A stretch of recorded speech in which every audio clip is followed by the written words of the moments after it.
그러면은 수업을 시작해 보도록 합시다. 오늘 배울 내용은 이 크롤링 통한 데이터 취득 및 언어 모델 학습하는 파트에 대해서 배울 겁니다. 우리가 저번 시간까지 배웠던 내용들의 연장선상에 있기 때문에 저번 시간까지 배운 내용을 잘 기억하고 계신다면은 뭘 하는지를 좀 쉽게 알 수 있고요. 저번 시간까지 했던 게 잘 기억이 안 나시면 조금 어려울 수 있습니다. 그러면서 우리가 그 다음 강의 주제를 간단히 설명하고 마무리를 하도록 하겠습니다. 우리가 일반적으로 데이터를 가지고 오는 방법이 뭐 여러 가지가 있다고 앞에서 설명을 드렸었는데, 크롤링이나 뭐 API 기반으로 이제 가져오는, 그러니까 크롤링이 웹 크롤링, 그냥 우리가 진짜 크롤러를 돌려서 웹에서 데이터를 뽑아오는 방법이 있는 반면에 API 기반으로 데이터를 가져오는 방법들이 있습니다. 우리가 이런 언어 모델 같은 걸 학습시키기 위해서는 잘 정제되어 있는 데이터 세트가 필요해요. 예를 들어서 뭐 사람과 사람 사이에 어떤 대화 데이터가 있다거나 혹은 내가 질문한 거에 대한 대답 데이터가 있다거나 이런 식으로 우리가 원하는 목적에 맞는 데이터가 필요한데 일반적으로 우리가 원하는 목적의 데이터가 없는 경우들이 많습니다. 혹은 우리가 스스로 만들어서 쓰기가 어려운 경우가 많아요. 예를 들어서 그냥 네이버 댓글창에서 그 일상적인 대화 같은 컴포넌트들을 찾아가지고 추출하고 싶은데 그냥 웹 크롤러를 돌리면은 그냥 네이버 댓글들이 전부 다 긁어 모아지지 이게 서로 대화를 주고받는 형식이 아니란 말이에요. 그러면은 대화를 주고받는 형식으로 데이터를 가공해야 돼요. 그래서 그냥 아무것도 없는 단계에서 크롤링으로 바로 접근하는 웹 크롤링으로 바로 접근하는 것보다는 데이터를 이제 누가 만들어 놓은 API를 이용해서 가지고 오는 게 일반적입니다. 그리고 저번 시간에도 짧게 봤지만 우리가 사용할 거는 GPT-2, 코 GPT-2라고 하는 좀 간단한 모델이에요. 그러니까 해봤자 뭐 몇백 메가밖에 안 되는 모델이기 때문에 간단하고 간단하다는 거는 그만큼 성능이 좀 제한적이라는 의미이기도 합니다. 그래서 성능이 제한적인 것도 좀 보게 될 거고 그거 할 때 우리가 트랜스포머스라고 하는 요 라이브러리 이용해서 불러오고 언어 모델 불러오고 학습하는 과정까지 같이 볼 겁니다. 저번 시간에 설명했던 내용들이고요. 그래서 우리가 저번 시간에 얘기했던 LLM이라는 모델이 대체 뭔지, 그리고 LLM 모델을 가지고 와서 우리가 어떻게 학습하고 사용할 수 있는지를 간단하게 얘기했었는데 그 중에서 파인 튜닝하는 학습 과정, 요거에 대해서 배우고 이제 보도록 하겠습니다. 이 실습 관련 코드는 저희 강의 자료 올라오는데 GitHub 링크 하나 있었죠? 거기에서 들어가서 보셔도 되고요. 혹은 그걸 다운로드 받으셔서 로컬로 만들어서 쓰셔도 상관없습니다. 저는 이제 컴퓨터 성능이 어느 정도 나와야지 이게 돌아가는 게 빨리 돌아가기 때문에 제 다른 서버에서 돌린 결과를 보여드릴 거지만 콜랩에서 GPU를 사용할 수 있게 설정해서 돌려도 1시간 안쪽으로 다 끝납니다. 뭐 그 앞에 계속 서 있어야 되는 게 아니라 인터넷 창만 안 닫으면 계속 돌아가거든요. 그래서 간단하게 여러분들이 직접 해볼 수 있습니다. 네, 우리가 앞에서 LLM 기반 서비스 개발 과정 이렇게 얘기했을 때 이런 그림 보면서 설명을 했었어요. 그러니까 크게 두 가지를 얘기를 했었죠. 프롬프트 엔지니어링이라고 하는 부분이랑 파인 튜닝이라고 하는 부분 두 가지로 나눠서 설명을 드렸었고 우리가 프롬프트 엔지니어링은 이미 학습되어 있는 것들을 어떤 프롬프트를 통해서 얘네가 알고 있는 정보를 최대한 추출해낼 수 있는지 이런 것들 이런 방향으로 접근하는 게 이 프롬프트 엔지니어링이었다고 하면은 이 파인 튜닝 같은 경우는 직접 모델을 학습을 시키는 거예요. 모델 학습을 더 시키는 거를 의미합니다. 그래서 얘네 같은 경우에는 그냥 여러분들이 GPT 쓰듯이, 그러니까 AI 챗봇 쓰듯이 그냥 거기에다가 우리가 적절한 입력 값을 자연어로 넣어주는 거니까 간단합니다. 간단하죠. 여러분들이 뭐 예를 들어서 뭐 세종대왕이 누군지 궁금하다. 그러면 GPT한테 세종대왕이 누구야? 라고 물어보는 것 자체가 하나의 프롬프트란 말이에요. 그러니까 그런 프롬프트를 만들어서 넣어주는 거는 내가 그 문장을 만들어서 넣어주는 거기 때문에 많이 어렵지 않습니다. 반면 파인 튜닝 같은 경우에는 우리가 모델을 직접 불러와서 모델을 학습을 시켜야 돼요. 모델을 학습을 시킬 때는 모델의 크기보다 모델이 원래 갖고 있는 크기보다 더 많은 용량이 필요하거든요. 그래서 복잡하고 메모리를 많이 먹습니다. 우리가 이번에 사용하는 그 GPT-2라고 하는 것도 몇백 메가밖에 안 됨에도 불구하고 학습할 때 되면은 저기 GPU를 굉장히 많이 쓰는 거를 볼 수가 있어요. 네, LLM 기반 서비스 개발 과정 보면은 파인 튜닝 할 때 우리가 파라미터 개수랑 모델 사이즈를 주의해서 봐야 된다 그랬고, 라마라고 하는 모델 중에서 7B, 그러니까 70억 개 파라미터가 있는 모델이 가장 가벼운 모델인데 70억 개의 32비트 그 데이터가 있는 거거든요. 32비트의 숫자가 70억 개 있는 거라서 이거 8로 나누면은 바이트죠. 바이트로 나누고 바이트를 1024로 하면은 킬로바이트가 되는 거고 1024로 다시 나누면은 메가바이트가 되는 거고 이거로 나누면은 기가바이트가 되는 거죠. 우리 뭐 밀리리터, 리터 뭐 이렇게 되는 것처럼 이렇게 단위에 따라서 우리가 계산을 해보면은 26기가바이트 정도의 메모리가 소비된다는 거를 알 수가 있는데 아까도 말씀드렸지만 이거를 우리가 파인 튜닝 하기 위해서는 이거 원래 모델 용량보다 더 많이 먹어요. 그러니까 우리가 데이터를 하나만 넣어주는 게 아니잖아요. 데이터가 막 뭐 몇십만 개, 몇백만 개 이렇게 있으니까 그걸 한 번씩 먹여야 된단 말이에요. 한 번씩 먹고 답이 이거야. 한 번씩 주고 답이 이거야. 이런 식으로 이제 데이터를 먹여준다고 표현하거든요. 그 데이터를 넣어줘야 되는데 그 넣어주려면은 모델 하나, 그러니까 먹는 입이 하나면 안 되겠죠. 더 많으면 더 좋겠죠. 그래서 모델이 여러 개가 복사가 돼가지고 한꺼번에 학습하는 과정들이 일어난다라고 생각하시면 돼요. 그래가지고 모델 사이즈보다 훨씬 더 많은 용량을 필요로 하는데 우리가 4090이 RTX 4090이라고 하는 상용 그래픽 카드 중에 가장 좋은 그래픽 카드가 24GB고 지금 이제 새로 나오는 5090이 32GB 이렇게 나오거든요. 그러니까 얘는 하나도 못 돌리고 얘는 겨우 하나 돌릴 수 있는 상태가 되는 거예요. 그래서 우리가 이런 파인 튜닝 과정이 굉장히 어려운 거를 얘기를 하는 거고요. 요거를 해결하기 위해서 다양한 다른 방식으로 접근을 하고 그런 것들 저번 시간에 간단하게 설명을 드렸었습니다. 뭐 퀀타이제이션이나 이런 거 얘기했던 거 마지막쯤에 얘기했던 거 기억이 나실 겁니다. 자, 우리는 요번 수업에서는 파인 튜닝하는 과정이 어렵지만 가벼운 모델로 하면은 할 수 있어요. 어느 정도 할 수 있거든요. 그래서 우리가 GPT-2를 기반으로 하는 이 코어 GPT-2, GPT-2를 기반으로 하되 이 코어 GPT-2 같은 경우에는 저기 어, 한국어 데이터로만 학습이 되어 있어요. 그래서 한국어 특화 모델이다 이렇게 나온 친구인데 몇백 메가바이트 정도 되기 때문에 여러분들이 요즘 쓰는 GPU 같은 거 대부분 뭐 그냥 컴퓨터 아무거나 써도 뭐 2기가, 3기가, 2기가, 4기가 정도는 되거든요. 그러니까 뭐 아주 옛날 거라면 모르겠지만 그래서 그 정도만 되면은 충분히 돌릴 수 있는 학습을 할 수 있는 파인 튜닝 할 수 있는 작은 모델이기 때문에 우리가 해볼 수 있고요. 콜랩에서 이제 빌려온 인스턴스 가지고 학습해도 충분히 괜찮은 수준이기 때문에 이걸로 실습을 해보겠습니다. 다만 미리 알려드리지만 성능이 막 엄청나지는 않아요. 그러니까 뭐 몇십 기가, 몇백 기가 막 이렇게 먹는 심지어 이 라마 중에 가장 큰 모델은 막 몇 천 기가 먹어요. 그러니까 뭐 천 몇백 기가 먹어요. 근데 그런 것들보다는 당연히 성능이 부족하겠죠. 그런 것들 참고하시고요. 그냥 어떻게 한다 정도를 좀 배우면 좋겠습니다. 참고로 저번에 제가 콜랩 관련돼가지고 설명을 드리면서 한 가지를 좀 빠뜨려가지고 다시 설명드리면은 콜랩 화면 들어가시면은 우리가 이거를 제가 그때 설명드리기로 구글 클라우드에 연결된 인스턴스를 우리한테 보여준다, 돌려준다. 파이썬 인터프리터 하나를 돌려준다. 이렇게 말씀을 드렸었는데 요거를 우리가 GPU로 돌리고 싶다면은 GPU 버전을 어떤 식으로 가지고 오는지가 잠시만요.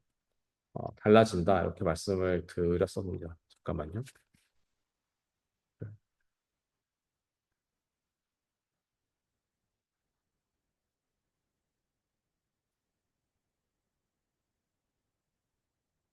네, 여기에서 우리가 연결하게 되면은 저기 구글 클라우드에 있는 서버랑 연결이 되는 건데요.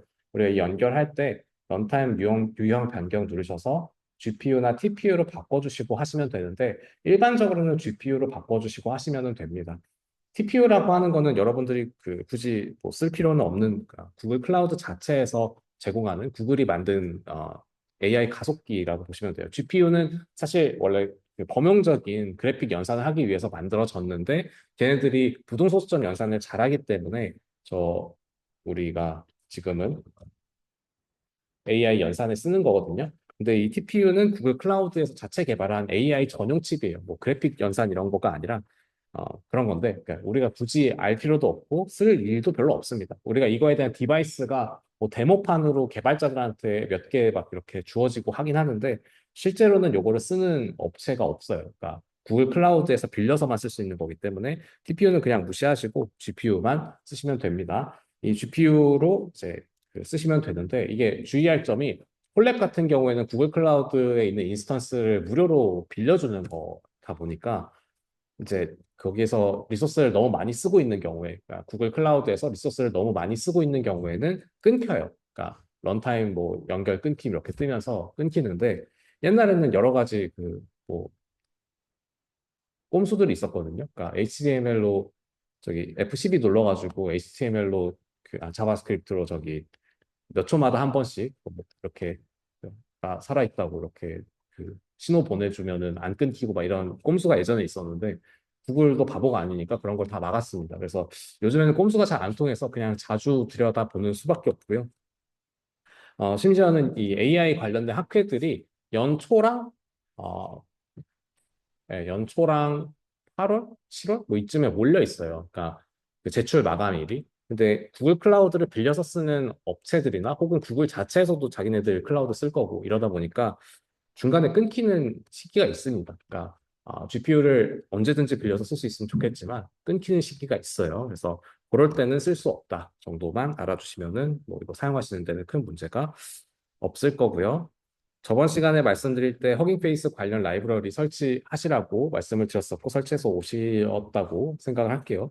우리가 뭐 여러 가지 다양한 라이브러리들이 필요하겠지만 핵심적으로는 토치, 우리가 딥러닝 라이브러리로 존재하는 거죠. 딥러닝 관련된 라이브러리로 토치가 필요하고요.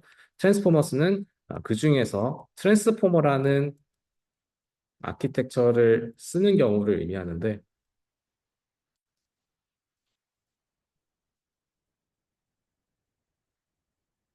주로 이제 LLM 모델들 불러올 때 씁니다. 불러올 때. 여러분들이 이거를 뭐 전공을 하실 게 아니면은 자세하게까지 막 이런 건 알 필요 없고 각각의 역할이 뭔지만 간단하게 알아두십시오. 여기서는 이제 허깅 페이스 통해서 모델 불러오기 위한 권한 관리 같은 거 했었죠. 우리가 저희 토큰 설정하고 하는 권한 관리 같은 거 했습니다. 네, 이런 것들 기본적으로 각각이 역할이 뭔지는 한 줄로는 좀 표현할 수 있을 정도로는 알아두셔야 도움이 됩니다. 네, 허밍페이스 토큰 입력하는 거 저번 시간에 보여드렸었으니까 넘어가고요. 그래서 연결하게 되면은 우리가 이렇게 허밍페이스 CLI, 커맨드 라인 인터페이스라는 뜻이에요. 커맨드 라인 인터페이스, who am I? 이렇게 치면 내가 누구냐? 내가 로그인 돼 있냐? 이렇게 물어보면은 저는 이제 동재킴이라고 계정을 갖고 있기 때문에 동재킴이라고 이렇게 뜨고요. 이거는 없을 거예요. 여러분들은 이 ORGS가 없을 거거든요. Organizations라는 거의 약자인데 당신이 운영하고 있는 오가나이제이션이 있냐, 기관이 있냐. 저 같은 경우는 연구실이 있기 때문에 연구실 관련된 오가나이제이션이 있는데 여러분들은 여기 아무것도 안 떠야 정상입니다. 이런 식으로 제대로 로그인이 됐다면은 동재킴, 저는 이제 동재킴이고 여러분들은 여러분들 계정명이 뜨는지 확인하시면은 됩니다. 자, 이렇게 되어 있으면 우리가 저번 시간까지가 이제 끝난 거고, 그 다음에 이제 언어 모델을 불러와서 어떤 목표를 가지고 모델을 학습을 시켜야 돼요. 파인 튜닝을 시키거나 혹은 프롬프트 엔지니어링을 해야 돼요. 근데 우리가 지금 여기서 하고 싶은 거는 프롬프트 엔지니어링이 아니라 파인 튜닝이기 때문에 그러면은 우리가 몇 가지 좀 알아야 되는 것들이 있습니다. 디테일하게 알아야 되는 게 있는데 먼저 GPT에 대해서 뭔지 좀 설명을 드렸었죠. 우리가 그냥 LLM이라고 하면은 다 GPT라고 생각하는 경우들이 있는데 GPT라고 하는 건 특정한 언어 모델을 얘기하는 거였어요. 우리가 아까 앞에서 봤던 것처럼 어떤 모델을 프리트레이닝을 하고 나서 파인 튜닝을 하죠. 이 프리트레이닝 된 게 GPT가 되고요. GPT나 혹은 버트나 BRT 같은 이런 여러 가지 다양한 언어 모델들이 있고요. 언어 모델. 우리가 이거를 어떤 목적에 따라서 파인 튜닝 하는 것 중에 대표적인 것이 여러분들이 알고 있는 챗 GPT가 되는 거예요. 그러니까 우리가 여기서 대표적으로 잘 알고 있는 게 GPT이기 때문에 맨날 그냥 LLM이라 그러면 다 GPT랑 동일시 하는데 GPT라는 언어 모델이 있고 그거를 파인 튜닝을 통해서 우리의 목적, 대화를 한다는 목적에 맞게 만드는 예를 들어서 챗 GPT 같은 거를 만들어내게 되는 겁니다. 네, 그러면은 이 코 GPT라는 거를 쓸 때 우리가 몇 가지 알아야 되는 게 있다는 거는 얘가 GPT라는 거를 일단 뭐 이름에서 알 수 있겠지만 GPT라는 거를 알고 있다면은 얘가 어떻게 작동하는지를 알아야 돼요. 얘가 작동하는 방식은 입력값이 있으면은 그 다음에 출력값으로 그 다음 토큰을 예측하도록 만들어주는 방식으로 구성이 되어 있습니다. 내가 여기를 들으면은 요 다음을 예측하고 여기를 보면은 요 다음을 예측하는 방식으로 구성이 되어 있어서 주어진 언어에 대한 확률값을 예측하도록 이제 학습이 되는 거예요. 이렇게 문장을 받으면은 다음 단어가 뭐가 나오냐, 이렇게 문장이 들어오면은 다음 단어가 뭐가 나오냐를 연속적으로 학습하도록 만들어 주는 거죠. 예를 들어서 GPT가 나는 오늘 아침에 밥을이라는 문장을 입력으로 받으면은 먹었다라는 단어가 뭐 먹지 않았다라는 단어가 나올 확률이 높다고 예상을 하게 되는 거죠. 그러니까 입력 통계적으로 봤을 때 이런 입력 값을 받았으면 다음엔 뭐가 나올 거다라는 거를 예측할 수 있기 때문에 그렇습니다. 그래서 코GPT라고 하는 게 GitHub에 올라와 있어서 들어가서 보시면은 되게 초기 연구예요. 초기 연구라서 그러니까 GPT-2가 나온 지도 한참 됐고, GPT-2가 나왔을 때 코GPT라는 걸 만들 때도 막 열심히 만들었다기보다는 인터넷에 돌아다니는 한국어 데이터 이용해가지고 만들었던 거기 때문에 막 엄청나게 성능이 좋거나 하지 않습니다. 네, 이런 식으로 S가 들어오면 아버지, 아버지가 들어오면 방해, 방해 들어오면 들어가신다, 들어가신다 하면 S. 이게 문장의 종료를 의미합니다. HTML 태그처럼 스타트랑 엔드를 표현한 거예요. 그래서 이런 식으로 문장이 구성되어 있는 것들을 각각 다음 단어를 맞추도록 이렇게 되어 있는 게 GPT의 스타일이고요. 이 GPT-2가 영어에 익숙해가지고 한국어에 맞게 특화했다라는 것만 빼면은 그렇게 막 별다른 특징이 있는 모델은 아닙니다. 아직까지도 이제 그 우리가 사용하는 다양한 모델들 중에서 이 GPT-2를 사용하는 경우들이 꽤 있어요. 그러니까 학생들이 어떤 프로젝트라서 쓰는 게 아니라 프로젝트에 쓰기 쉬울 만큼 가벼워서 쓰는 게 아니라 GPT-2가 오픈 AI가 공개한 마지막 오픈 소스 모델이에요.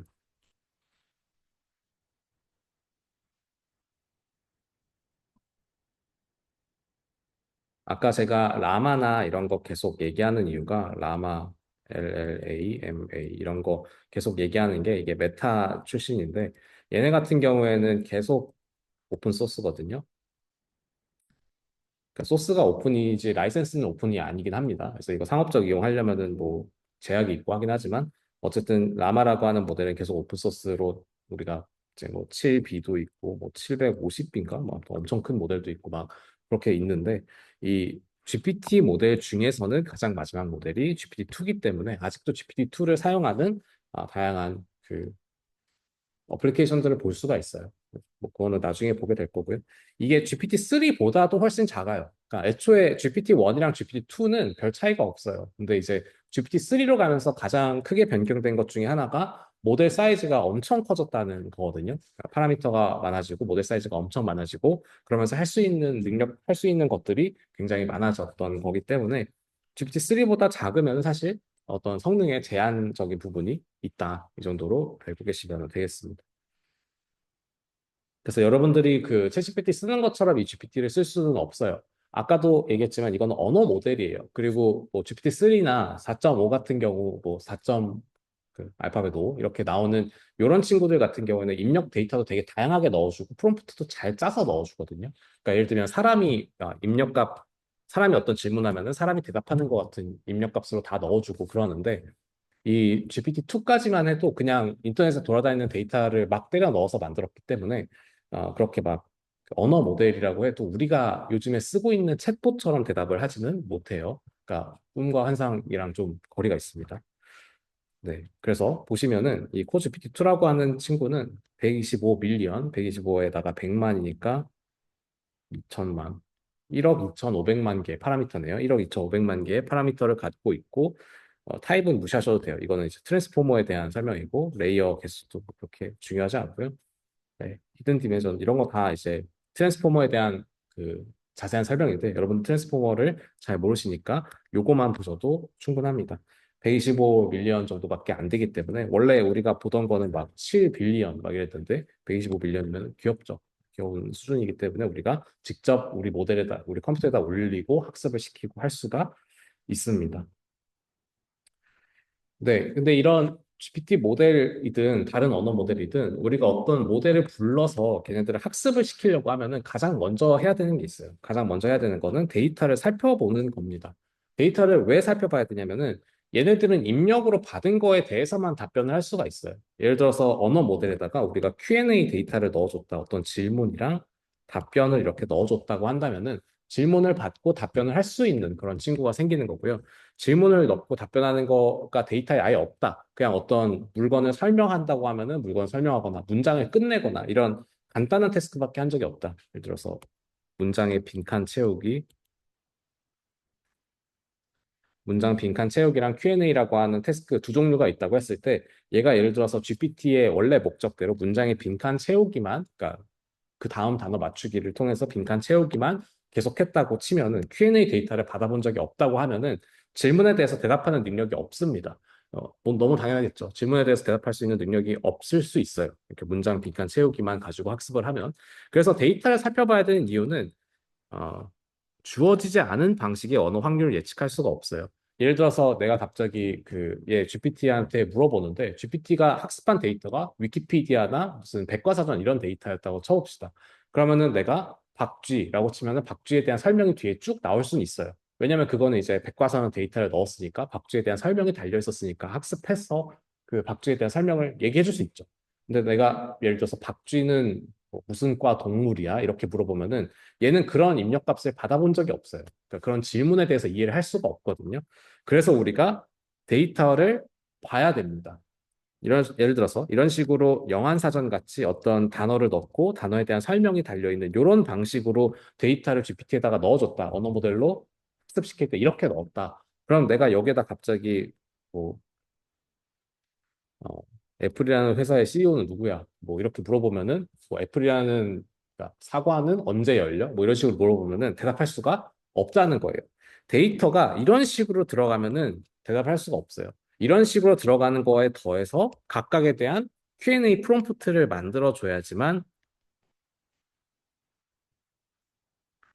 넣어줘야지만 얘네들이 Q&A에 대응이 되는 거예요. 이거는 지금 Q&A죠. 어떤 질문을 하고 답변을 하도록 만들어주는 Q&A이기 때문에 Q&A에 맞는 데이터가 따로 있어야 돼요. 다시 우리가 간단하게 얘네들의 입력 데이터를 가장 먼저 살펴봐야 된다고 얘기하는 거는 언어 모델을 학습할 때 입력 데이터를 가장 먼저 살펴봐야 된다는 거는 입력 데이터에서 주어지지 않은 방식의 언어 확률을 예측할 수가 없습니다. 입력 데이터에 있는 형태로만 예측을 할 수 있어요. 예를 들어서 얘네들이 애플, 바나나, 카, 독 이런 식으로 입력되고 이 뒤에 있는 걸 생성하도록 학습을 했다면은 내가 예를 들어서 뭐 버스 이렇게 딱 치고 입력을 넣어주면은 이 뒤에 문장 마무리하는 거는 GPT가 학습을 했기 때문에 할 수 있어요. 입력 데이터와 같은 양식으로 입력을 넣어주면은 얘네들이 예측하는 거 할 수 있어요. 근데 갑자기 학습한 적도 없는 Q&A 프롬프트 같은 거를 집어 넣어주면은 이해를 못 한다는 거예요. 이해를 할 수 있는 능력을 함양해 주기 위해서는 우리가 입력 데이터에 모든 방식의 언어 확률들을 예측할 수 있는 모든 방식의 태스크들을 집어 넣어줘야만 합니다. 그래서 그게 약간 복잡하고 그게 거대 언어 모델들이 필요한 이유예요. 언어 모델이 너무 작으면은 그 하나 정도의 태스크밖에 풀 수 없어요. 예를 들어서 이런 거는 할 수 있는데 이런 거는 못하고 이럴 수 있는데 거대 언어 모델을 사용하게 되면은 둘 다 동시에 학습할 수가 있기 때문에 우리가 그런 식으로 하는 겁니다. 여기서 뭐 거대 언어 모델을 사용해야 되는 이유 이런 것들은 좀 차치하더라도 가장 중요한 거는 우리가 파인 튜닝 할 때 원래 언어 모델이 어떤 데이터에 대해서 학습되었는지 알아야 된다는 거예요.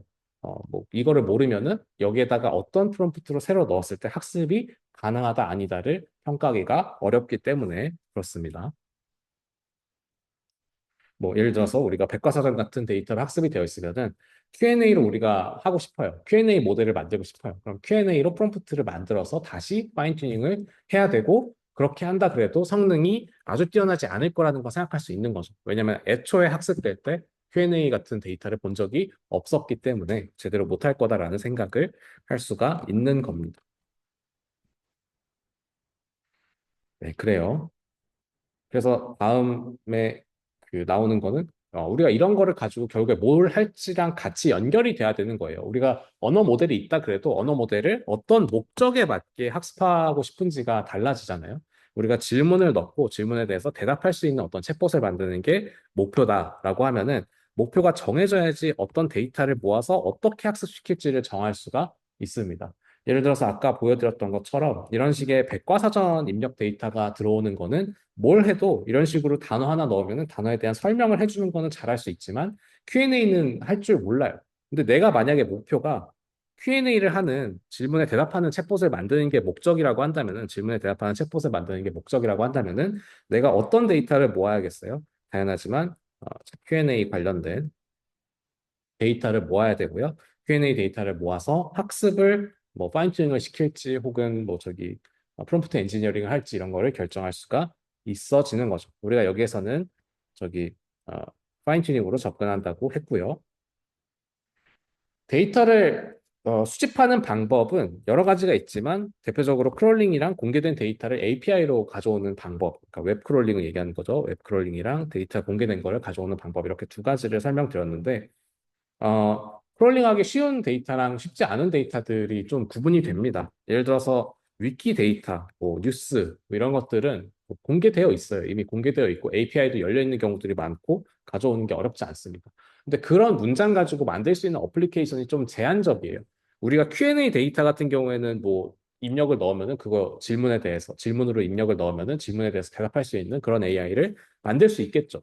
근데 이 위키데이터 같은 건 그냥 줄글로 써져 있잖아요. 어떤 물건에 대한 어떤 사물에 대한 설명이 줄글로 써져 있기 때문에 어플리케이션을 만들기가 좀 까다로워요. 그러니까 사람들이 원하는 챗봇 같은 거 이런 자연어의 어플리케이션은 대부분 자연어로 커뮤니케이션 하는 걸 원한단 말이에요. 내가 채팅으로 뭘 치면은 그거에 대해서 말로써 대답해 주는 그런 걸 원하기 때문에 그게 어려우니까 어떤 식으로 해야 되냐?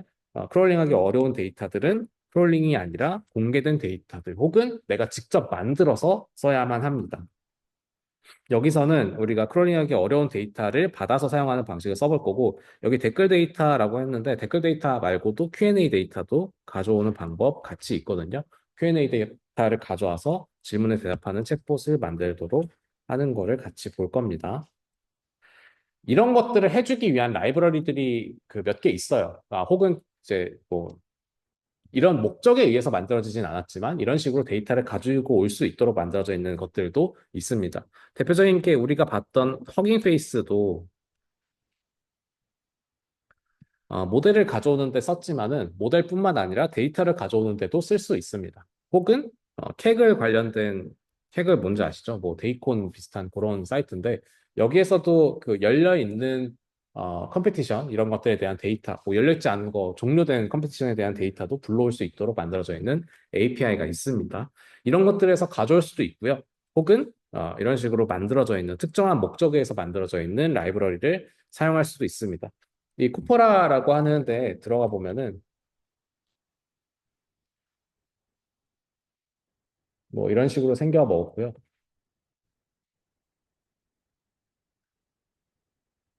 아이고, 네, 이런 식으로 생겨 먹었고요. 여러 가지 코리안 코포라 아카이브 이렇게 되어 있는데 이 코포라라고 하는 거는 한국어로는 말 뭉치라고 하는 그러니까 언어로 되어 있는 데이터 세트를 의미하는 거고 여기 보시면은 이런 데이터셋이 되게 여러 가지가 있어요. 여러 가지가 있는 것들을 모아서 이 API만 깔면은 이 라이브러리만 깔면은 다 다운로드 받을 수 있게 만들었다라는 게 목적인데 이게 관리가 좀 안 돼서 이 중에 다운로드가 받아지는 것도 있고 받아지지 않는 것도 있습니다. 그래서 참고하셔서 쓸 수 있는 데이터를 찾아서 쓰셔야 합니다.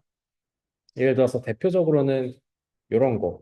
모두의 말뭉치라고 하는 국립국어원에서 관리하는 데이터 세트가 있는데 이게 다운로드 제한이 있고 막 그래가지고 실습으로는 제가 못 넣었거든요. 근데 여러분들 개인적으로는 다운로드 받아서 해볼 수 있습니다. 실습으로 쓰기에 적절하지 않은 거는 이거 API를 제공하지 않고 직접 서명해가지고 동의를 받아야 돼요. 서명은 뭐 전자서명이긴 한데 그냥 동의함이고 누르는 거긴 한데 그 계정에 대해서 몇 번의 다운로드 횟수가 정해져 있고 그래가지고 제가 이거를 실습에 쓰진 않았는데 여기 있는 데이터가 꽤 괜찮아요. 우리나라가 뭐 AI가 강국인지는 모르겠지만 이런 데이터 관리는 되게 잘 되어 있거든요. 그래서 혹시 어플리케이션 쓰실 때 여기 좀 참고하시면 좋겠고요. 그래서 이런 데이터들을 모아놓은 게 코포라라고 하는 데고 여기 아까 말씀드렸던 것처럼 어, 저기 모두의 말뭉치라고 하는 데이터셋들은 사용할 수 없다. 그러니까 라이센스 서명이 필요해가지고 직접 홈페이지 가서 받아야 된다. 이렇게 말씀을 드렸고 이 코포라에서 가장 많이 쓰는 데이터가 KC버트라고 하는 데이터예요.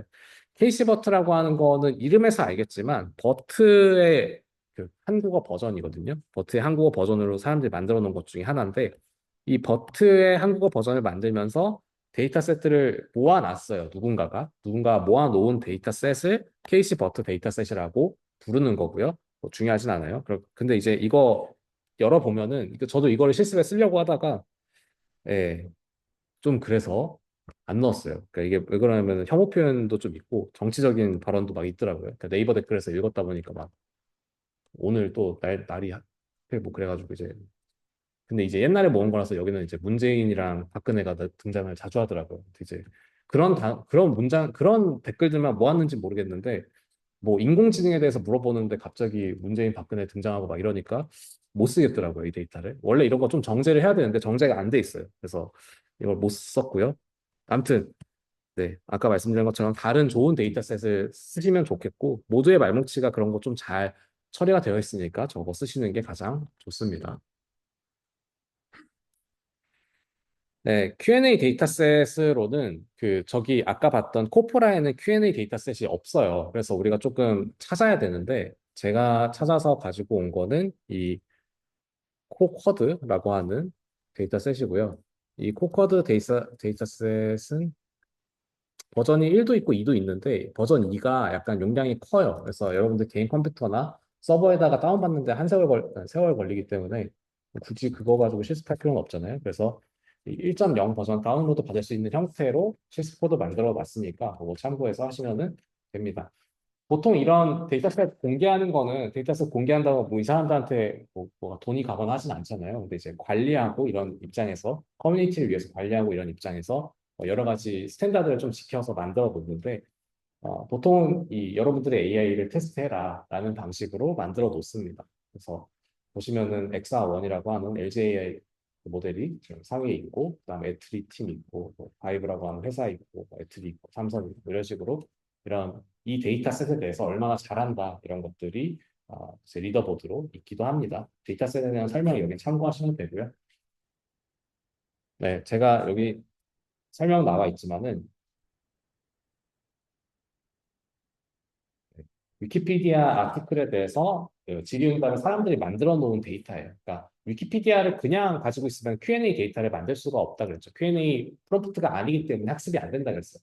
네, 다시 얘기하지만 우리가 어떤 언어 모델을 학습시켜가지고 쓰려면 그 언어 모델의 입력값에다가 우리가 원하는 프롬프트들이 들어가요. Q&A 가지고 그러니까 Q&A를 할 수 있는 언어 모델을 만들고 싶으면 Q&A 프롬프트를 넣어야 됩니다. 그래서 여기서도 위키피디아 데이터들을 그냥 긁어오는 게 아니라 위키피디아 페이지를 그냥 긁어오는 게 아니라 위키피디아 페이지를 긁어온 다음에 사람들한테 질문하고 응답상을 만들도록 이제 해서 데이터를 다시 취득한 거예요. 이게 버전 1이 있고 버전 2가 있는데 버전 2로 가면은 더 많은 데이터상이 있겠죠. 그런 식으로 만들어야지만 우리가 응답을 이제 언어 모델을 Q&A 하는데 파인튜닝이 가능해지기 때문에 그래서 우리가 이런 식으로 잘 정제되어 있는 데이터셋을 가지고 와야 됩니다. 아까도 말씀드렸지만 우리가 그냥 웹프롤링해서 쓰는 것도 가능하다 그랬어요. 근데 이제 그냥 웹프롤링해서 쓰는 것도 우리가 잘 정제해서 Q&A 형태로 만든다면은 쓸 수 있다라는 얘기예요. 예를 들어서 그 챗GPT가 여러분들 이제 다 소프트웨어 계열이니까 코딩 같은 거 할 때 질문하면은 얘네들이 막 대답해 주잖아요. 그런 거 보면은 대부분 스택 오버플로우에 있는 답변 가지고 학습이 되어 있어요. 스택 오버플로우가 이제 GPT 학습하는데 들어가 있거든요, 데이터가. 그리고 걔네도 무슨 뭐였지? 칸 아카데미 이런 것처럼 코드 학습하는 그런 거 그런 온라인 사이트랑 협약돼 있어가지고 그런 데이터들도 잔뜩 가져가고요. 그리고 뭐, 저 뭐예요? 깃허브에서도 데이터 공유 받기 때문에 깃허브에서 사람들이 어떤 코드 짜놓으면은 리드미 쓰고 이제 코멘트로 그 각각의 라인이 뭔 의미하는 건지 써놓고 막 이러잖아요. 그런 데이터들도 가지고 있기 때문에 이런 Q&A 데이터들을 만들어내기가 쉬운 거죠. 걔네들은 스택 오버플로 같은 경우는 질문이 있고 답변이 있으니까 훨씬 쉬운 거고 저기 깃허브 데이터 같은 경우에는 깃허브에서 이 사람들이 어떤 질문을 던져놓고 거기에 대한 코멘트가 달려 있거나 이런 각각의 코드에 대한 설명이 달려 있기 때문에 Q&A로 만들기가 쉬운 거고 예를 들어서 뭐 이거는 무슨 역할을 하는 코드다 이런 식으로 코멘트를 달아놓으면은 우리가 만들 수 있는 거예요 Q&A로 이렇게 하려면 어떤 코드를 써야 돼 하고 밑에 있는 라인이 그 코드에 대한 정답이 될 거니까 그런 식으로 증가하기가 쉬워서 네, 어쨌든 웹 크롤링을 하게 되면은 우리가 원하는 형태로 만들어야 된다. 계속 같은 얘기 하는 거예요. 여기서 했던 얘기 중요하기 때문에 두 번, 세 번 반복하는 겁니다. 우리가 데이터셋들이 우리가 원하는 목적에 맞게 존재해야 돼요. 그냥 저기 이런 백과사전으로 학습하면 Q&A를 할 수가 없어요. Q&A 프롬프트를 넣어서 파인 튜닝을 해야 된다라는 얘기고요. 그래서 우리는 목적이 질문에 대답하는 챗봇을 만드는 게 목적이 되니까 그걸 위해서 캐시버트도 안 쓰고요. 이 코쿼드라고 하는 Q&A 데이터를 가져와서 쓰겠다라는 얘기입니다. 예, 요거 뭐 논리적으로 이해가 되실 거라고 믿고요. 그래서 데이터셋 다운로드 하는 거부터 쭉 볼 건데 데이터셋 다운로드 하는 거는 잠시만요. 여기에 여기에 음.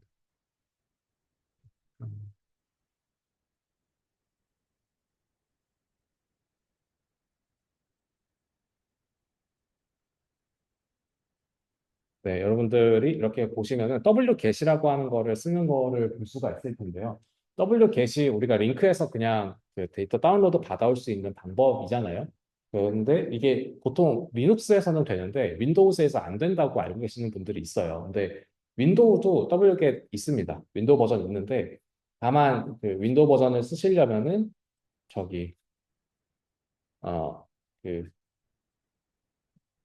패스에다가 넣어줘야 돼요. 환경 변수 패스에다 넣어줘야 되거든요. 근데 만약에 여러분들이 환경 변수 패스에다 넣어줄 수가 없다고 한다면은 그 저기 그런 거 잘 모른다고 한다면은 여기 윈도우 시스템 32 폴더에다가 넣어주면은 그게 이제 환경 변수들이 그 읽어주는 위치란 말이에요. 그러니까 wget을 다운로드 받으시면은 exe 파일로 있을 거예요. 이 exe 파일을 여기다가 넣어주시면은 자동으로 등록이 됩니다. 그래서 터미널 열었을 때 wget 치면은 자동으로 사용이 될 수 있어요. 그러니까 뭐 여러분들이 리눅스를 쓰시거나 혹은 WSL 저번 시간에 설명드렸던 WS를 쓰시면은 문제가 없어요. 근데 나는 윈도우를 지키고 싶다. 그러니까 약간 순수한 윈도우를 쓰고 싶다라고 한다면은 wget을 쓸 때도 우리가 윈도우 버전이 있으니까 다운받아 쓰시라는 얘기입니다. wget 리눅스에서는 디폴트로 다 깔려 있을 거예요. 보통 깔려 있거든요. 그래서 그냥 쓰시면 되고 윈도우는 저렇게 설치해서 쓰시면 된다.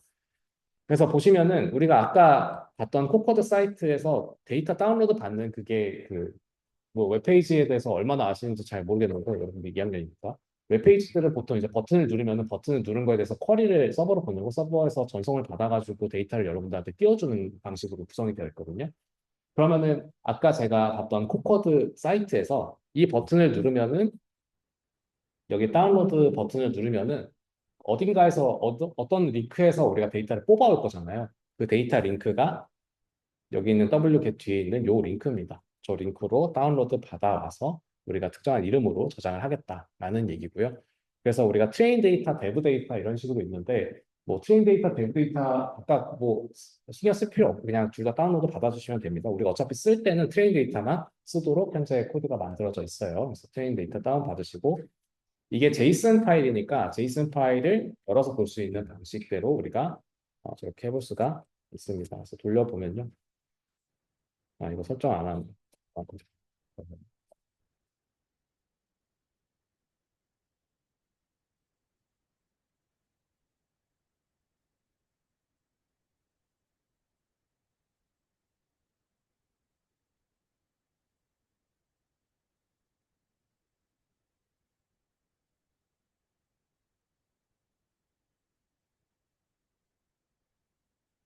네, 이렇게 실행한 거 보시면은 우리가 가까이 링크에 들어가서 다운로드를 받아오고 37메가 별로 안 되죠. 이렇게 해서 다운로드 받아오는 것들 볼 수가 있습니다. 대부분은 10분의 1 사이즈 정도로 나오고 데이터 한번 열어보면은 이런 식으로 어, 퀘션이 있고 박은호는 괴테 파우스트를 읽고 무엇을 쓰고자 했는가 하고 앤서에다가 답변으로 뭐 교양곡 이렇게 나와 있는 거 볼 수가 있죠.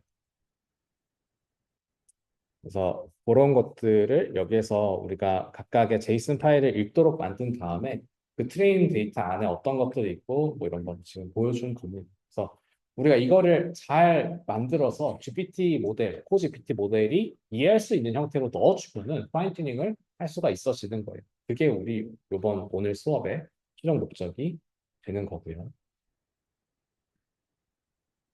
있습니다.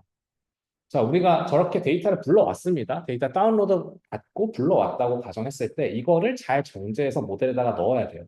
우리가 배웠던 거 토큰화하고 뭐 데이터 정제 관련된 거 얘기했었는데 이 토큰화를 뭐 영어는 단어 단위로 하는 게 좋다. 그러니까 토큰이 이제 각각 문장에 있는 어떤 구성 성분, 의미 단위가 하나하나씩 쪼개져서 들어간다고 했을 때 영어는 단어 단위로 자르는 게 좋고 한국어는 형태소 단위로 자르는 게 좋다 이렇게 얘기를 했었는데 실제로 우리가 그리고 정제라고 하는 거는 데이터에서 불필요한 그 부분 제거하는 거라서 우리가 예를 들어서 웹 크롤링으로 데이터를 모았으면은 HTML 태그 같은 게 대표적으로 들어오고 특수 문자 혹은 요즘에는 이모지가 굉장히 많아요. 그러니까 온라인에서 데이터 보면 이모지가 많아가지고 에러가 나는 경우들이 있거든요. 그럼 이모지도 처리를 해줘야 됩니다. 그냥 살릴지 지울지 이런 거 처리해서 그런 것들을 처리해 주는 거를 정제. 우리가 각각의 단어들을, 각각 문장들을 작은 단위로, 의미 단위로 잘게 쪼개는 걸 토크너 이렇게 얘기하는데 이 두 개를 하는 거를 한번 생각해 보면은 우리가 지금 GPT 모델이라고 하는 코 GPT-2라고 하는 모델을 학습시킬 거예요.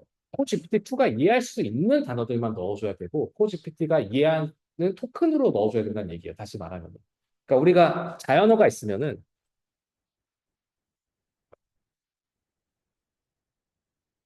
음, 여기 위치가 뭐 딱히 무슨 여기다 필기를 반드시 해야 되는 게 아니라 그냥 빈 공간이라서 여기 하는 거예요. 자연어가 있으면 어떤 문장이 이렇게 있으면은 이 문장 그 자체가 그 언어 모델로 들어가는 게 아니라 이거를 숫자로 바꿔줘야 된다 그랬죠, 우리가. 컴퓨터에 넣기 위해서 숫자로 바꿔줘야 되는데 그 과정이 토큰화입니다. 토큰화를 할 때 이 문장의 각각의 의미 단위별로 쪼개서 하나 토큰, 한 토큰 두 개, 토큰 세 개, 토큰 네 개 이런 식으로 쪼개서 들어갈 건데 그 토큰화를 할 때 숫자라는 뜻이에요. 네, 그 토큰화를 할 때 우리가 의미 없는 토큰은 제거한다는 게 정제예요. 예를 들어서 뭐 이모지나 뭐 HTML 태그 이런 것들 그냥 이제 그 단어 저 자연어 데이터들 같은 거를 약간 오염시키는 그런 것들을 제거하는 과정을 거치는데 우리가 그 어떤 자연어를 입력으로 결국에는 넣을 거란 말이에요. GPT 모델에다가. 얘네가 학습할 때 했던 토큰화랑 정제 과정을 그대로 또 똑같이 쫓아가야지만 파인 튜닝 할 때도 똑같은 토큰들을 넣을 수가 있어요. 뭔 얘기인지 아시겠어요? 예를 들어서 내가 GPT-2에서는 뭐 강아지라고 하는 거를 토큰화했을 때 이거를 뭐 20이라는 숫자에다가 할당을 했다. 그러니까 자연어 문자를 숫자로 바꿀 때 강아지라고 하는 단어를 20이라는 숫자에 할당을 했다고 한다면은 뭐예요? 내가 다른 GPT-2를 파인 튜닝 한다고 했을 때 나도 마찬가지로 강아지를 20에다가 넣어야 되는 거예요. 내가 만든 토큰화에서는 예를 들어서 강아지를 30으로 넣는다. 그러면은 이 밑에 있는 GPT 모델이 이해할 때는 다른 단어처럼 이해를 하는 거예요. 그러니까 20이라는 숫자가 들어올 때, 아, 저거 강아지였지라고 이해하는데, 내가 만약에 토큰화 과정이 변경이 됐어요. 파인 튜닝 할 때 토큰화 과정이 변경되면은, 강아지라는 게 30이 되면은 이해를 못 하는 거예요. 그죠? 그러면은 결국엔 다시 말해서 토큰화랑 정제 과정이 기존 모델이랑 동일해야 됩니다. 파인 튜닝 과정에서 기존 모델이랑 동일한 토큰화랑 정제 과정을 가져야만 합니다. 그거가 네, 여기에 적혀 있어요. 우리가 사전 학습된 모델을 봤을 때 사전 학습된 모델에서의 정제 과정과 토큰화를 그대로 써야 돼요. 우리가 코 GPT-2라는 모델을 쓰면은 그 코 GPT-2라는 모델이 사용한 토큰화 방법을 그대로 사용해야지만 강아지가 강아지로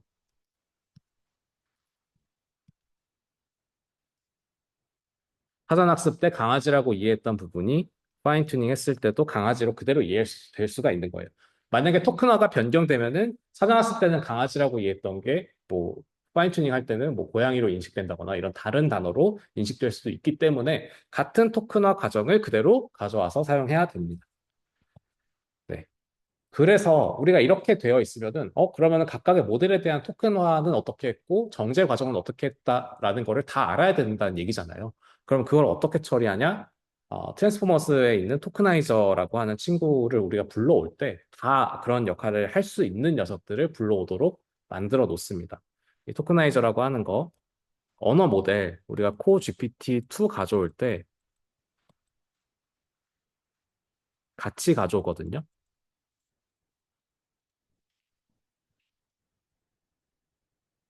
같이 가져오는 이 친구가 마찬가지로 이 코GPT-2가 원래 학습할 때, 사전 학습할 때 썼던 정제 과정과 토크나 방법들을 알고 있습니다.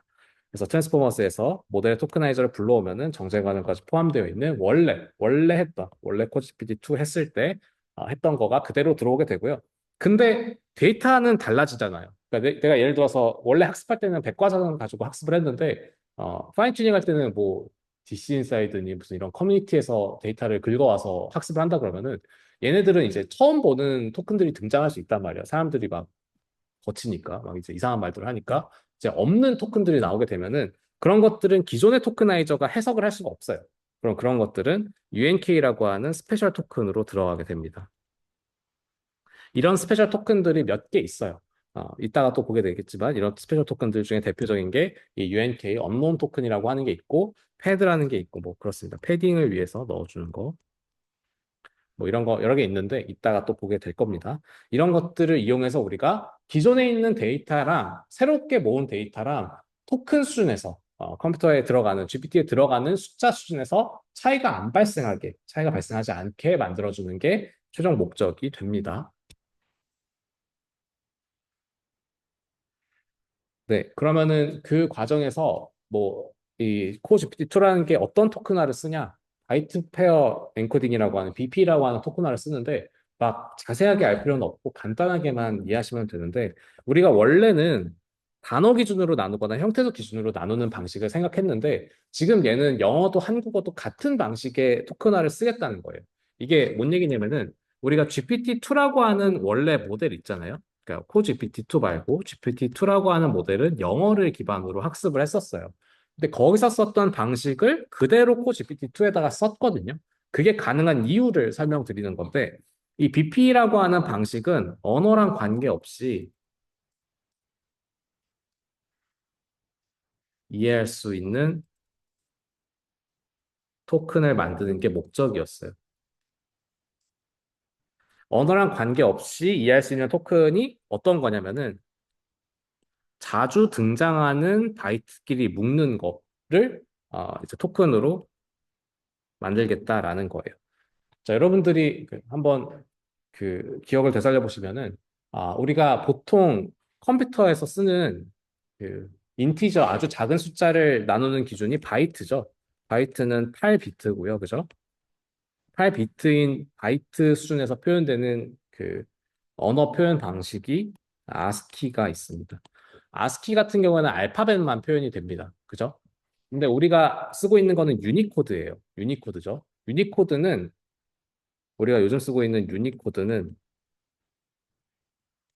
한국어, 뭐 일본어, 영어 이런 것들이 다 표현되고 더 많은 비트를 사용하게 되죠. 16비트, 32비트 막 이렇게 쓰는 것들이 있는데 우리가 보통은 이제 저런 것들로 보게 되면은 바이트로 표현됐을 때는 그 바이트가 하나의 숫자를 가지고 하나의 문자, 하나의 레터 A, B, C라고 하는 하나의 문자를 코딩했는데 이 유니코드 같은 경우에는 그러니까 이 바이트 단위에서는 바이트를 여러 개를 써서 하나의 문자를 표현하게 되어 있단 말이에요. 그래서 우리가 그냥 영어 단위로 아스키 코드, 바이트 단위로 있는 게 아니라 바이트 단위로 잘라서 읽게 되면은 우리가 그 단어에 대해서 빈도수로, 그러니까 어, 묶을 수 있다라는 얘기인데 뭔 얘기냐면은 예를 들어서 우리가 문장이 이렇게 그러니까 단어들이 여러 개가 있을 때 우리가 딕셔너리에 우리가 토큰의 종류라고 생각하는 것들에 원래 로우랑 로어랑 뉴이스트랑 뭐 와이디스트 이렇게 있을 때 이거를 L이랑 O랑 W 따로 집어넣고 L, O, W, E, R 따로 집어넣고 이런 식으로 따로 집어넣을 수 있는데 여기서 중복되는 것들이 있잖아요. 이 S라고 하는 것들이 여기서도 중복되고 여기서도 중복되고 OW라고 하는 것들이 이렇게 중복되고 하면은 이런 것들의 개수를 묶어서 부르자라고 하는 방식으로 접근하는 게 바이트 페어링 인코딩 방식이에요. 그러니까 이게 이 영어에서는 그렇게 막 엄청나 보이지 않거든요. 이 S라고 하는 게 중복으로 등장하는 단어들이 많다면은 이 S를 묶어서 이 S가 하나의 단어, 토큰이 된다. 보시면은 여기는 지금 다시 한번 설명할게요. 우리가 원래 영어에서 단어를 기준으로 토큰을 나눠요.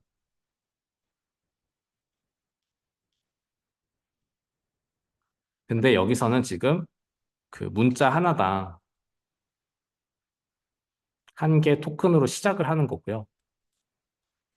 한 개 토큰으로 시작을 하고 겹치는 게 많은 연속하는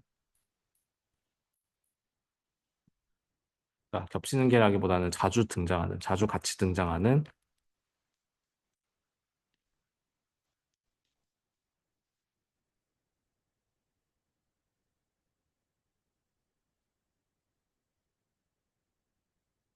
자주 같이 등장하는 연속된 문자를 묶는 거예요.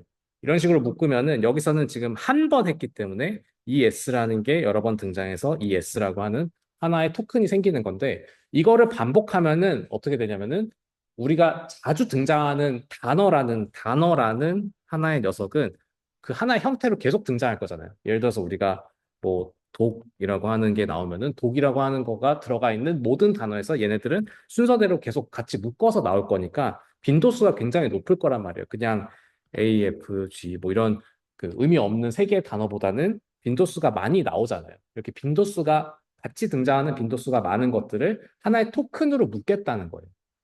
뭔 말인지 아시겠어요? 그래서 예를 들어서 우리가 어떤 사람 이름 같은 거는 토큰으로 묶이지 않고 이런 자주 쓰이는 단어 같은 것들이 토큰으로 묶일 수 있는 거예요. 그냥 단어 기준으로 딱 셀이 그렇게 해버리면은 이런 것들이 어떤 게 문제가 되냐면은 우리가 뭐 뭐가 있을까? 크리에이티비티, 크리에이트, 크리에이티브 이런 것도 있을 때 토큰을 각각의 스페이스별로, 그러니까 단어별로 쪼개게 되면은 얘랑 완전히 서로 다른 토큰처럼 구성이 되잖아요. 근데 우리가 바이트 페어 인코딩 같은 걸 쓰게 되면은 중복되는 위치가 어디예요? 크리에이트라고 하는 어근이 계속 중복되죠. 크리에이트라고 하는 어근이 중복되니까 이거 하나가 토큰을 상징하게 되는 거예요.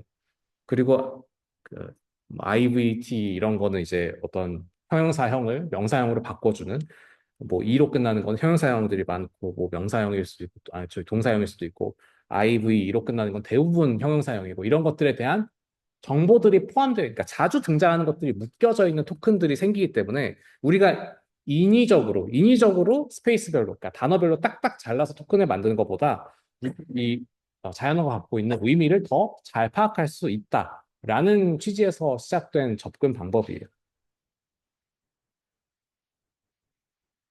자, 우리가 그 바이트 단위로 나누고 각각의 영어에서는 이 바이트 단위라고 하는 게 각각의 문자가 되는 거고요.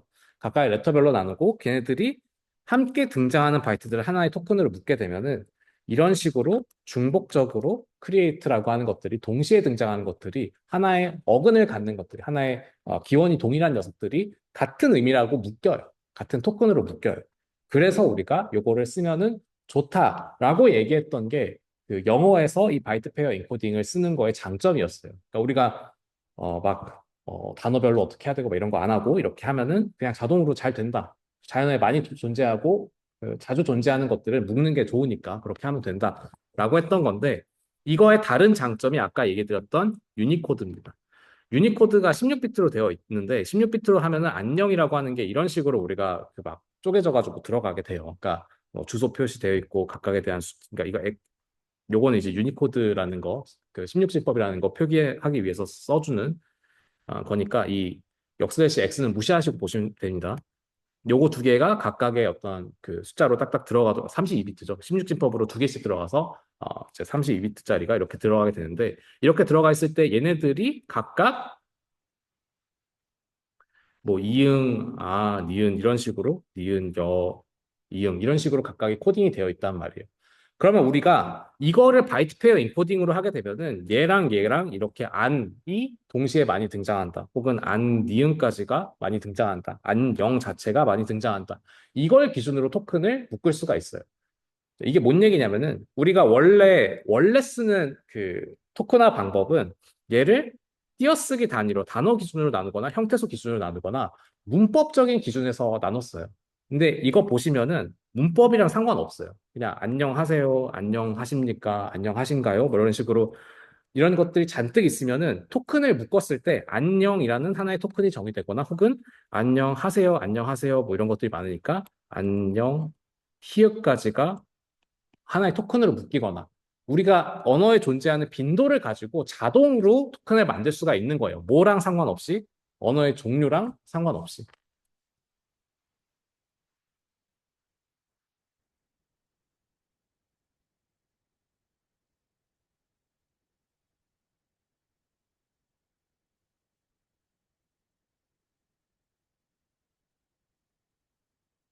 언어의 종류랑 상관없이 빈도에 의해 토큰이 형성될 수 있는 방법이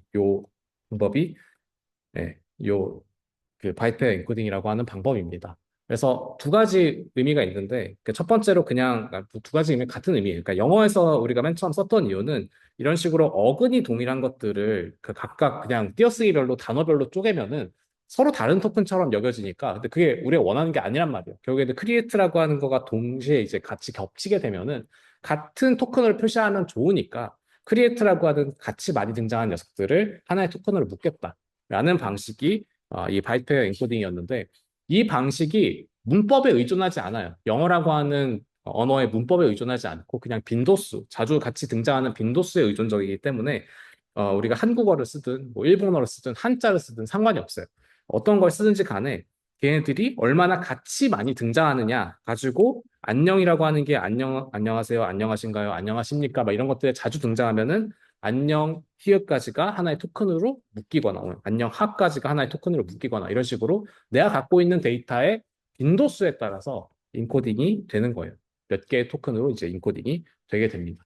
이렇게 하면은 우리가 언어의 종류랑 상관없이 빈도에 의해서 토큰을 형성할 수 있기 때문에 굳이 언어별로 막 따로 토큰화 방법들을 개발해서 토큰으로 만들어주고 이럴 필요가 없이 그냥 어떤 언어를 쓰든 뭐 심지어는 언어가 아니라 그냥 특수문자로 되어 있는 이모지로 되어 있는 그런 것들도 이해할 수 있는 토큰을 만들 수가 있어지는 겁니다. 이게 큰 장점이에요. 요거가 이해가 되시면 좋겠어요.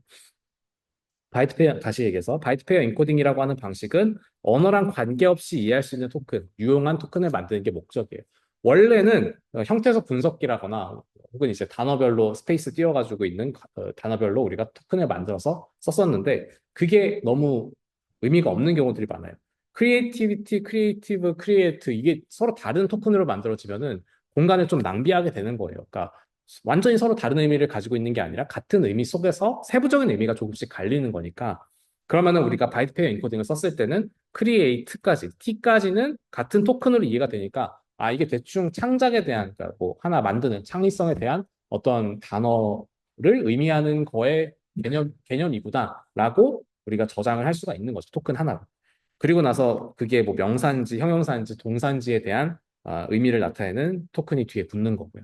그런 식으로 쪼개서 의미를 실제로 더 유용하게 빈도에 기반해서 뽑을 수가 있고 그렇게 해놓고 나면은 유니코드를 코드 단위에서 그러니까 유니코드는 사실 두 개가 합쳐져 가지고 이응 니은 이렇게 되는 건데 이렇게 두 개가 합쳐져 가지고 이응 니은이 되는 건데 그런 거 상관없이 그냥 바이트 순에서 보면은 얘네 둘이 예, 바이트 수준에서 보면은 얘네가 연속적으로 등장하는 거를 묶는다는 개념에서만 접근하면은 걔네들이 각각의 어떤 하나의 문자를 코딩하고 있는 영어처럼 바이트 하나가 하나의 문자를 코딩하고 있는 게 아니어도 상관없는 거예요.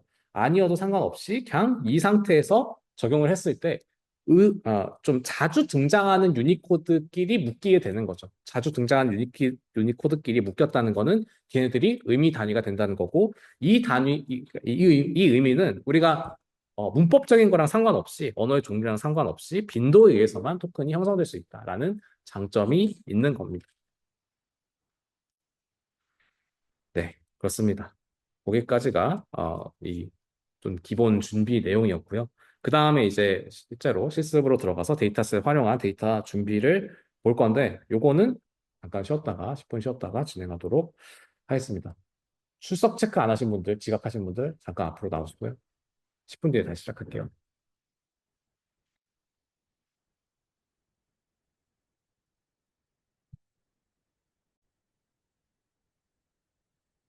그러면은 이어서 해보도록 합시다.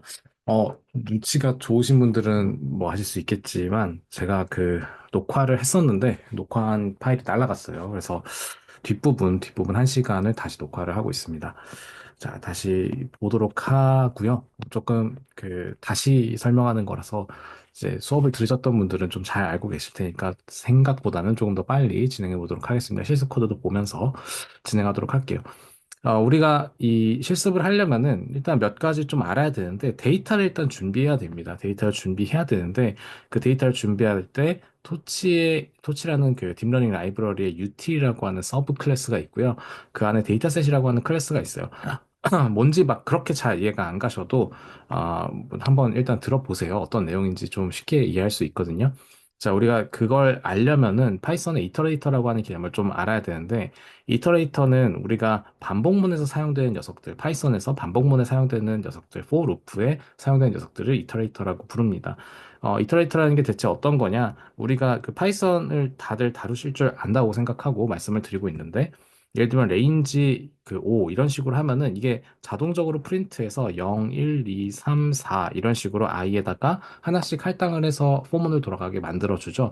그런 식으로 우리가 반복되는 것들을 이터레이션 이제 그 반복을 하는 거를 얘기하는 거잖아요. 그래서 이터레이션의 약자로 이터를 한다, 이터레이터 이렇게 얘기를 합니다. 이 레인지 같은 것도 대표적으로 내장 함수로 있는 것 중에 대표적인 이터레이터, 그러니까 정수를 0부터 해당 숫자까지 반복하도록 만들어주는 이터레이터고요.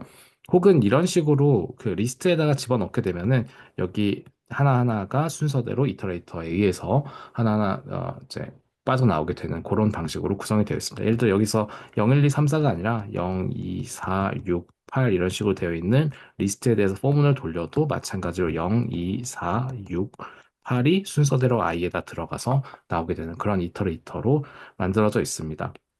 그걸 왜 써야 되고 어떻게 써야 되냐? 우리가 그 데이터가 여러 개가 있잖아요. 일반적으로 데이터가 뭐 예를 들어서 100개가 있다고 했을 때 100개의 데이터를 한 번에 처리하는 게 불가능합니다. 그러니까 일반적으로 불가능한데요. 우리가 7B 모델, 그러니까 이제 B가 빌리언의 약자였고 7B라 그러면 70억 개의 파라미터가 있고 70억 개 파라미터가 32비트의 바이트로 나눠주면 8비트로 나눠서 바이트로 나누고 뭐 1024로 나눠서 킬로바이트, 뭐 메가바이트, 기가바이트 이렇게 하는 거 기억하시죠?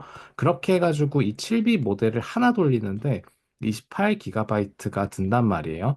그러면 우리가 28기가바이트를 여러 개의 데이터에 대해서 한 번에 돌리려고 하면은 28, 그러니까 뭐 이거보다 조금 더 줄어들기도 하고 늘어나는 요인도 있고 해서 정확하게 이 계산이 맞진 않습니다만 100개 데이터를 전체를 돌리게 되면은 이 7B 모델 28기가바이트가 100개만큼 들어가는 2800기가바이트가 한 번에 돌아야 되는 거예요. 근데 우리가 뭐 2.8테라 정도 되겠네. 그러면은 뭐 그냥 하드디스크 정도에는 넣을 수 있겠나라 생각은 들지만 사실 그 램, 그러니까 VRAM 입장에서는 굉장히 너무 거대한 녀석이 되잖아요. 그래서 한 번에 돌릴 수가 없습니다. 그럼 우리가 어떤 식으로 하냐? 우리가 이제 GPU 중에 VRAM이 50기가바이트거나 뭐 140기가바이트거나 뭐 80기가바이트 이렇게 있는 녀석들이 있어요. 걔네들한테 돌리려고 하더라도 이 2800기가바이트는 너무 말이 안 되잖아요. 그럼 우리가 이거를 조금씩 잘라서 4개씩, 5개씩, 8개씩, 10개씩 잘라서 넣어주는 방식으로 작동을 시킵니다. 이렇게 잘린 거를 우리가 배치라고 얘기를 해요. 배치 하나 100개 중에 뭐 4개씩 잘라서 25번을 돌리든 5개씩 잘라서 뭐 20번을 돌리든 10개씩 잘라서 총 10번을 돌리든 그렇게 잘려져 있는 데이터를 배치 데이터라고 얘기를 합니다. 그래서 이런 식으로 우리가 데이터를 넣어주게 되는데 그 데이터를 넣어주는 방식을 구현하기 위해서 우리가 이런 데이터셋이라고 하는 클래스를 이용하게 됩니다. 데이터셋이라는 클래스를 이용하는 이유는 그렇고요. 그래서 대체 뭘 하냐?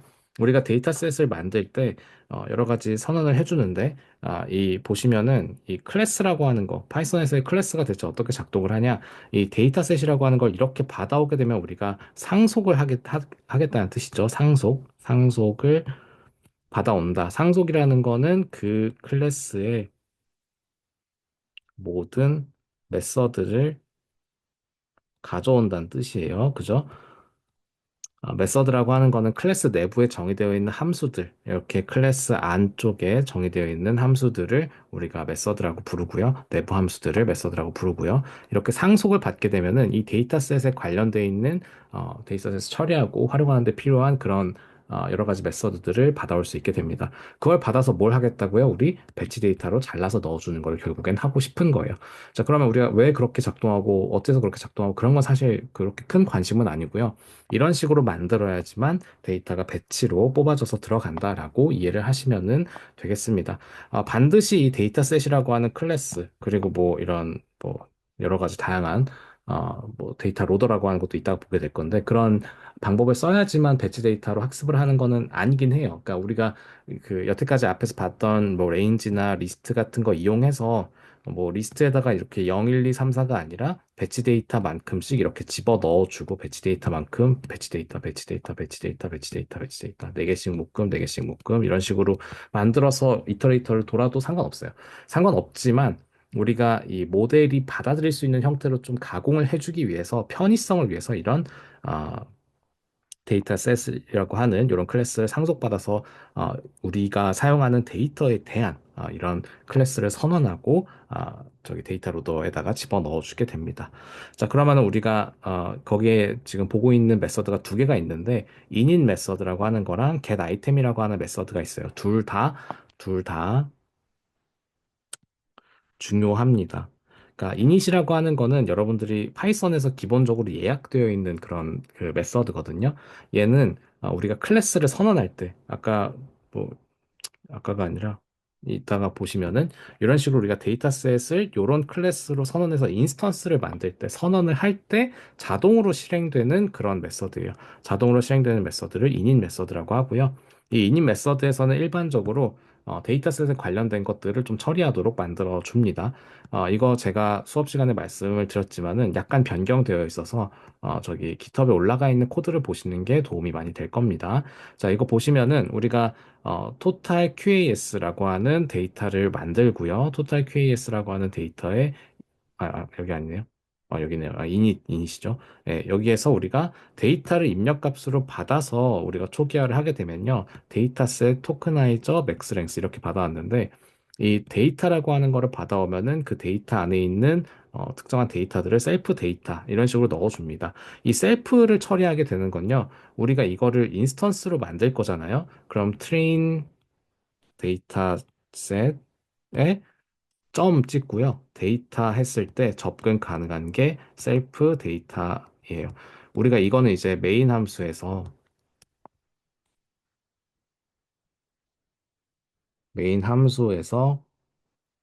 인스턴스를 만들면은 객체를 만들면 그 내부 변수에다가 이런 식으로 접근할 수 있도록 만들어 주는데 셀프를 사용하는 거는 클래스 내에서 그 변수를 선언할 때 혹은 메서드 호출할 때 이런 식으로 점 찍어서 불러오게 되죠.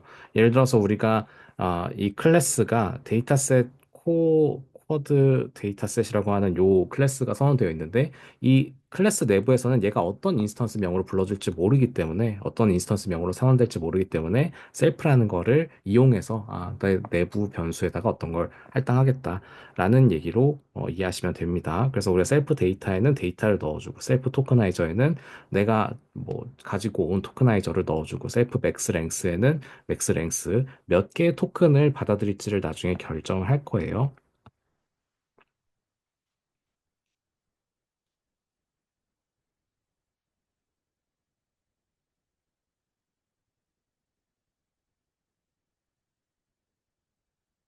몇 개 토큰을 받아들일지 결정하는 맥스랭스 같은 거를 처리해서 저장을 할 거고요. 그 데이터를 우리가 Q&A 형태로 만들 거기 때문에 가공을 해서요. 데이터를 Q와 A로 쪼갤 겁니다.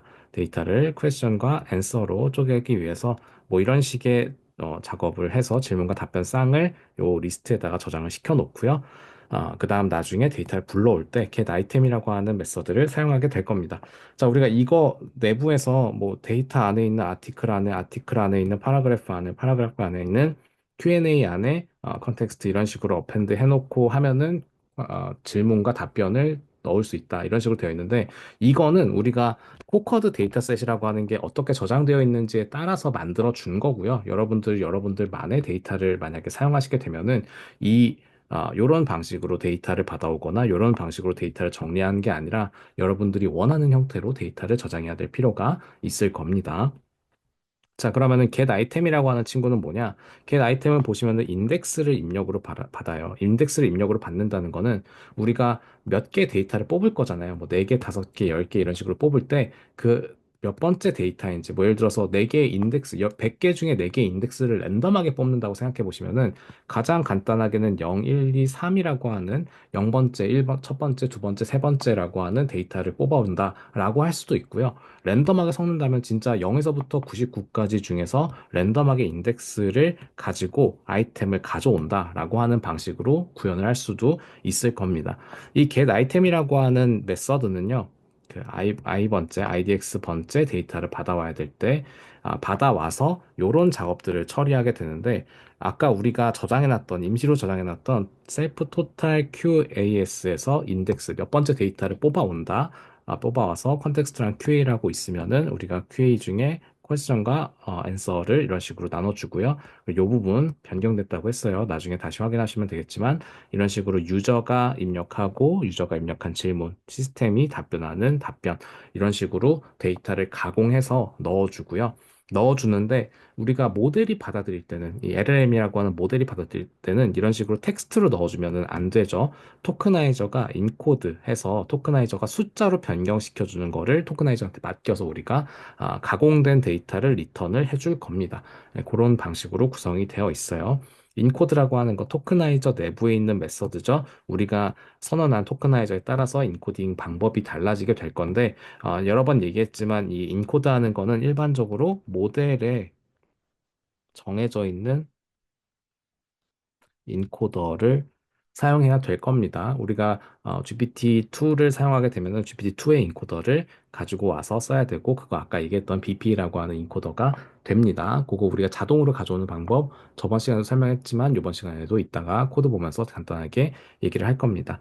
여기 보면은 여기서 셀프 맥스 랭스라고 하는 거를 드디어 씁니다. 셀프 맥스 랭스라고 하는 거는 우리가 앞에서 가지고 왔던 이 메서드를 선언할 때 가지고 왔던 맥스랭스를 셀프 맥스랭스라고 저장을 시켜놨었죠. 내부 변수로 저장을 시켜놨는데 우리가 텍스트가 길이가 다 다를 거예요. 어떤 질문은 뭐 단어 3개로만 구성되어 있고 어떤 질문은 단어 뭐 100개로 구성되어 있을 수 있잖아요. 근데 그네들의 길이가 다르면은 모델이 받아들일 때 뭐 이제 에러가 나게 됩니다. 모델이 받아들일 때 다 길이가 같아야 되기 때문에 전부 길이를 맞춰줄 거예요. 너무 길면은 맥스랭스에서 자를 거고요. 너무 짧으면 예를 들어서 100개를 받아야 되는데 100개까지 안 가고 막 50개 정도의 단어만 있다. 그러면은 트렁케이션 아니죠. 반대네요. 그러니까 50개의 단어를 받아야 되는데 100개의 단어가 있다. 그러면은 100개 중에서 50개 앞에 50개만 받아들이는 그런 방식으로 자르겠다는 거예요. 만약에 우리가 50개를 그 딱 정확하게 모델이 받아들이는 개수로 넣을 건데 예를 들어서 모델이 받은 입력 값이 25개다. 25개면은 그거를 패딩이라고 하는 걸 통해서 길이를 50으로 25개에서 50개로 임의로 맞춰줘야 되는데 그때는 우리가 여기서 사전 정의되어 있는 패딩하는 데 쓰는 토큰을 쓸 겁니다.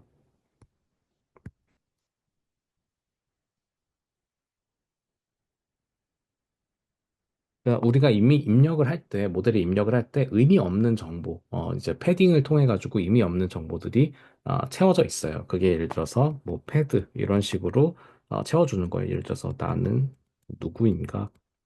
뭐 이런 식으로 넣어주고 나서 뒤쪽에 빈 공간이 너무 길다. 그럼 그 빈 공간을 패드라고 하는 스페셜 토큰으로 자리만 채워줍니다. 자리만 채워주는 역할을 하는 거예요. 그래서 그런 트렁케이션과 패딩의 각각의 역할에 대해서 잘 알고 계시면 좋겠고요. 자, 그렇게 우리가 데이터셋을 만들고 그 데이터셋을 데이터 로더라고 하는 거에다가 집어 넣으면은 요 친구가 이터레이터가 됩니다. 헷갈리시면은 안 돼요. 얘가 아니라 얘가 이터레이터가 되고요. 이 이터레이터를 넣을 때 배치 사이즈, 아까 얘기했죠? 배치 데이터의 개수 몇 개씩 넣을지를 결정하고요. 셔플 트루로 하게 되면은 아까 0, 1, 2, 3 이런 식으로 그냥 앞에서부터 순차적으로 나오는 게 아니라 100개 중에 그러니까 0에서부터 99 중에 랜덤하게 4개의 숫자를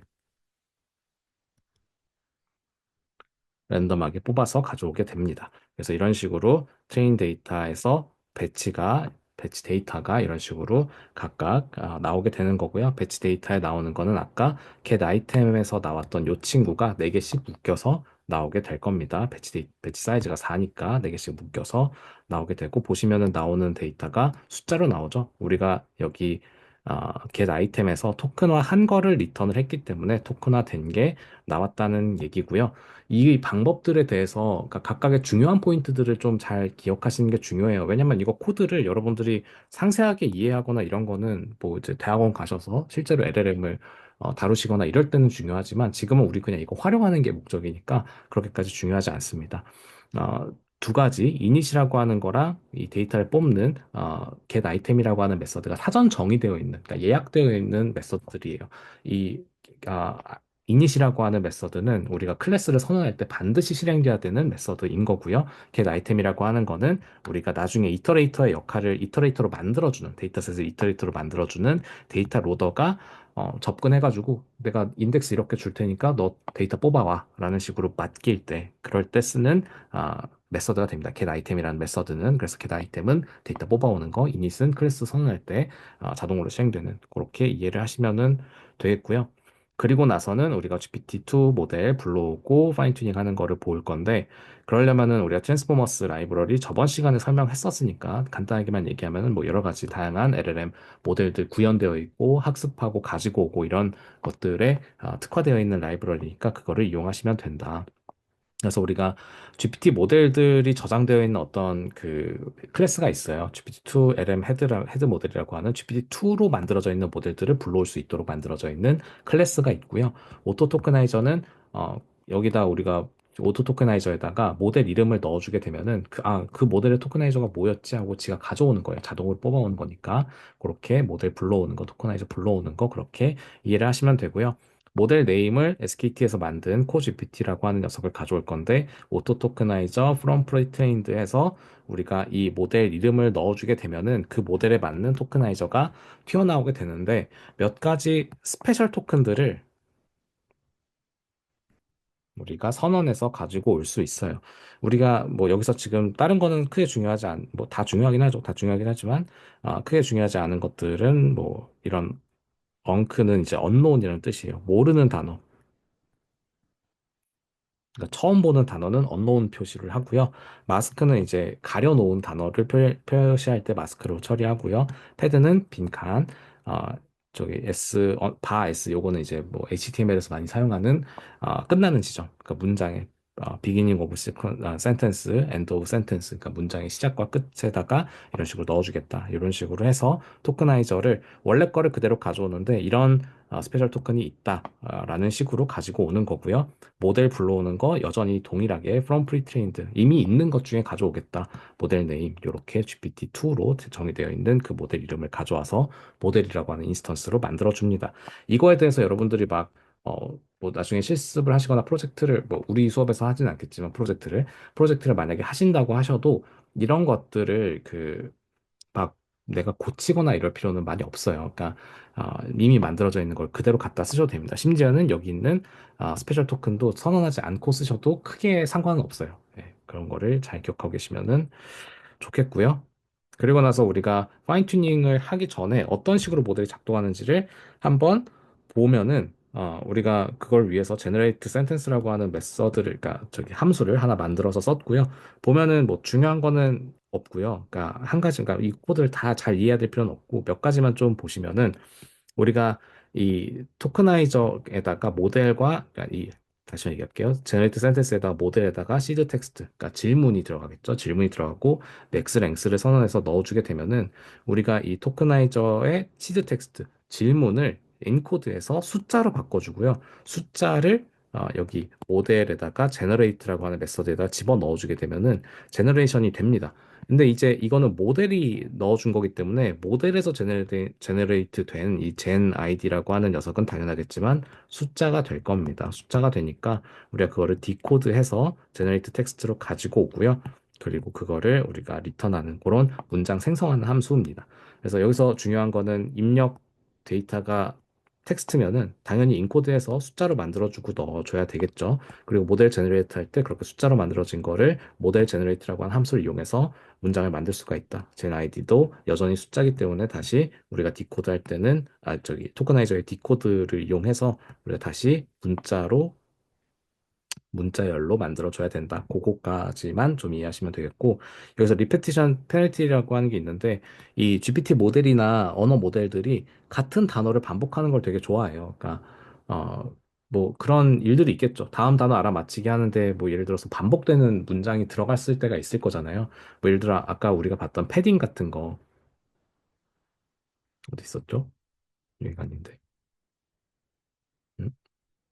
토크나이저에서 패딩 같은 거를 네, 패드 이런 식으로 패드가 되게 길게 있으면은 아 패드 다음에 당연히 패드지라고 이런 식으로 그냥 패드의 레피티션을 생각 없이 할 때가 있거든요. 그런 것처럼 우리가 데이터에 뭐 예를 들면 A, B, C, D, E, F, G 이런 식으로 쭉쭉 나오길 바라는데 A, B, C, D, D, D, D, D, D 이런 식으로 어디 하나에 꽂혀가지고 반복하는 일들이 꽤 있습니다. 그런 것들을 좀 억제하겠다라고 하는 게 여기서 얘기하는 리피티션 페널티를 얘기하는 거고요. 그러니까 리피티션이 되면은 그냥 그 단어 말고 다른 토큰을 가지고 오도록 만들어주는 그런 것들이라고 보시면 됩니다.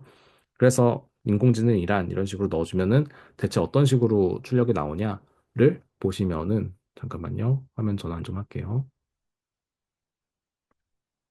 네, 이거 앞에서 그냥 데이터 불러오는 거랑 이런 거 보시면은 있으니까 직접 한번 해보시면 되고요. 그래서 보시면 인공지능이란이라는 질문을 넣어주면은 답변에서 인공지능이란 하고 뭐 갑자기 따옴표가 나오고 중략하더니 뭐 스마트폰용 스마트 패드이다 뭐 이런 식으로 나오는데 어, 아직 뭐 이제 질문 이게 질의 응답에 대해서 아직 학습이 되어 있는 모델이 아니에요. 그러니까 GPT라고 하는 거는 뭐라 그랬어요? GPT라고 하는 거는 다음 단어를 알아맞히는 거라고 했었죠. GPT라고 하는 거는 다음 단어를 알아맞히는 거지 우리가 질문에 대해서 답변을 하도록 학습이 되어 있지는 않아요. 그러다 보니까 GPT가 이런 식으로 그 답변을 줬을 때 지금 학습되어 있는 상태에서는 제대로 답변을 못한다라는 거를 볼 수가 있는 거고요. 네, 이거는 이제 그 제너레이트 텍스트 하는 거 어떤 식으로 작동하는지 이렇게 보여준 거고요. 네, 이런 식으로 나온다. 아직 Q&A 데이터에서 응답하도록 학습하지 않았기 때문에 이렇게 나오고요.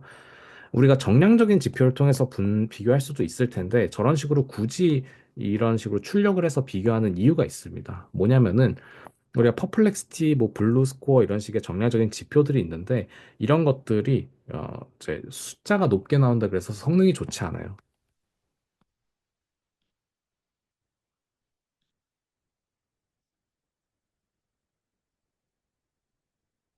뭐 예를 들어 교수님이랑 얘기할 때 교수님이 뭐 존댓말 하는 거를 좋아하는 사람들도 있을 텐데 뭐 사석에서는 반말해줬으면 좋겠고 친근하게 대해줬으면 좋겠고 막 그런 사람들도 있어요. 뭐 믿으실지 모르겠지만 이제 좀 막대해달라고 하는 친구들도 있거든요. 근데 그런 것들이 뭐 좋은 거 나쁜 거의 차이가 아니잖아요. 그냥 개인의 선호도의 차이란 말이에요.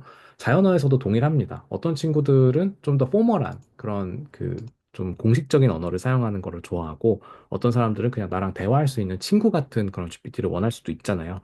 그래서 그런 거를 따지면은 퍼플렉스티, 블루스코어 이런 것들로는 그 구분이 제대로 안 되고요.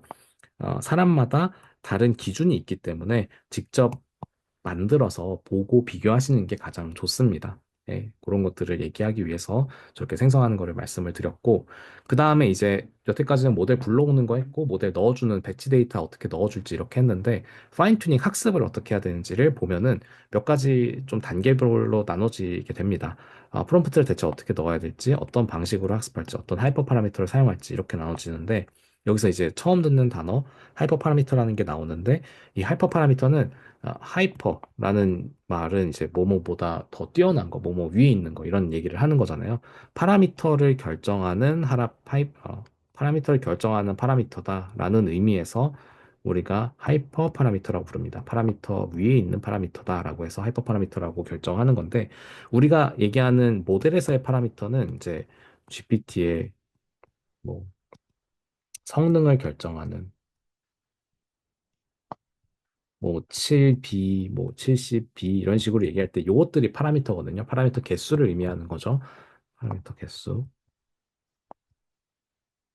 그런 파라미터들을 말고 좀 그 위에서 먼저 결정돼야 되는 선결 조건으로 해당하는 그런 파라미터들이 있는데 거기에 이제 학습과 관련된 파라미터들이 대부분 대표적인 하이퍼 파라미터들인데 러닝 레이트, 학습을 얼마나 빨리 할지 학습 뭐 속도란 얘기죠. 학습 속도.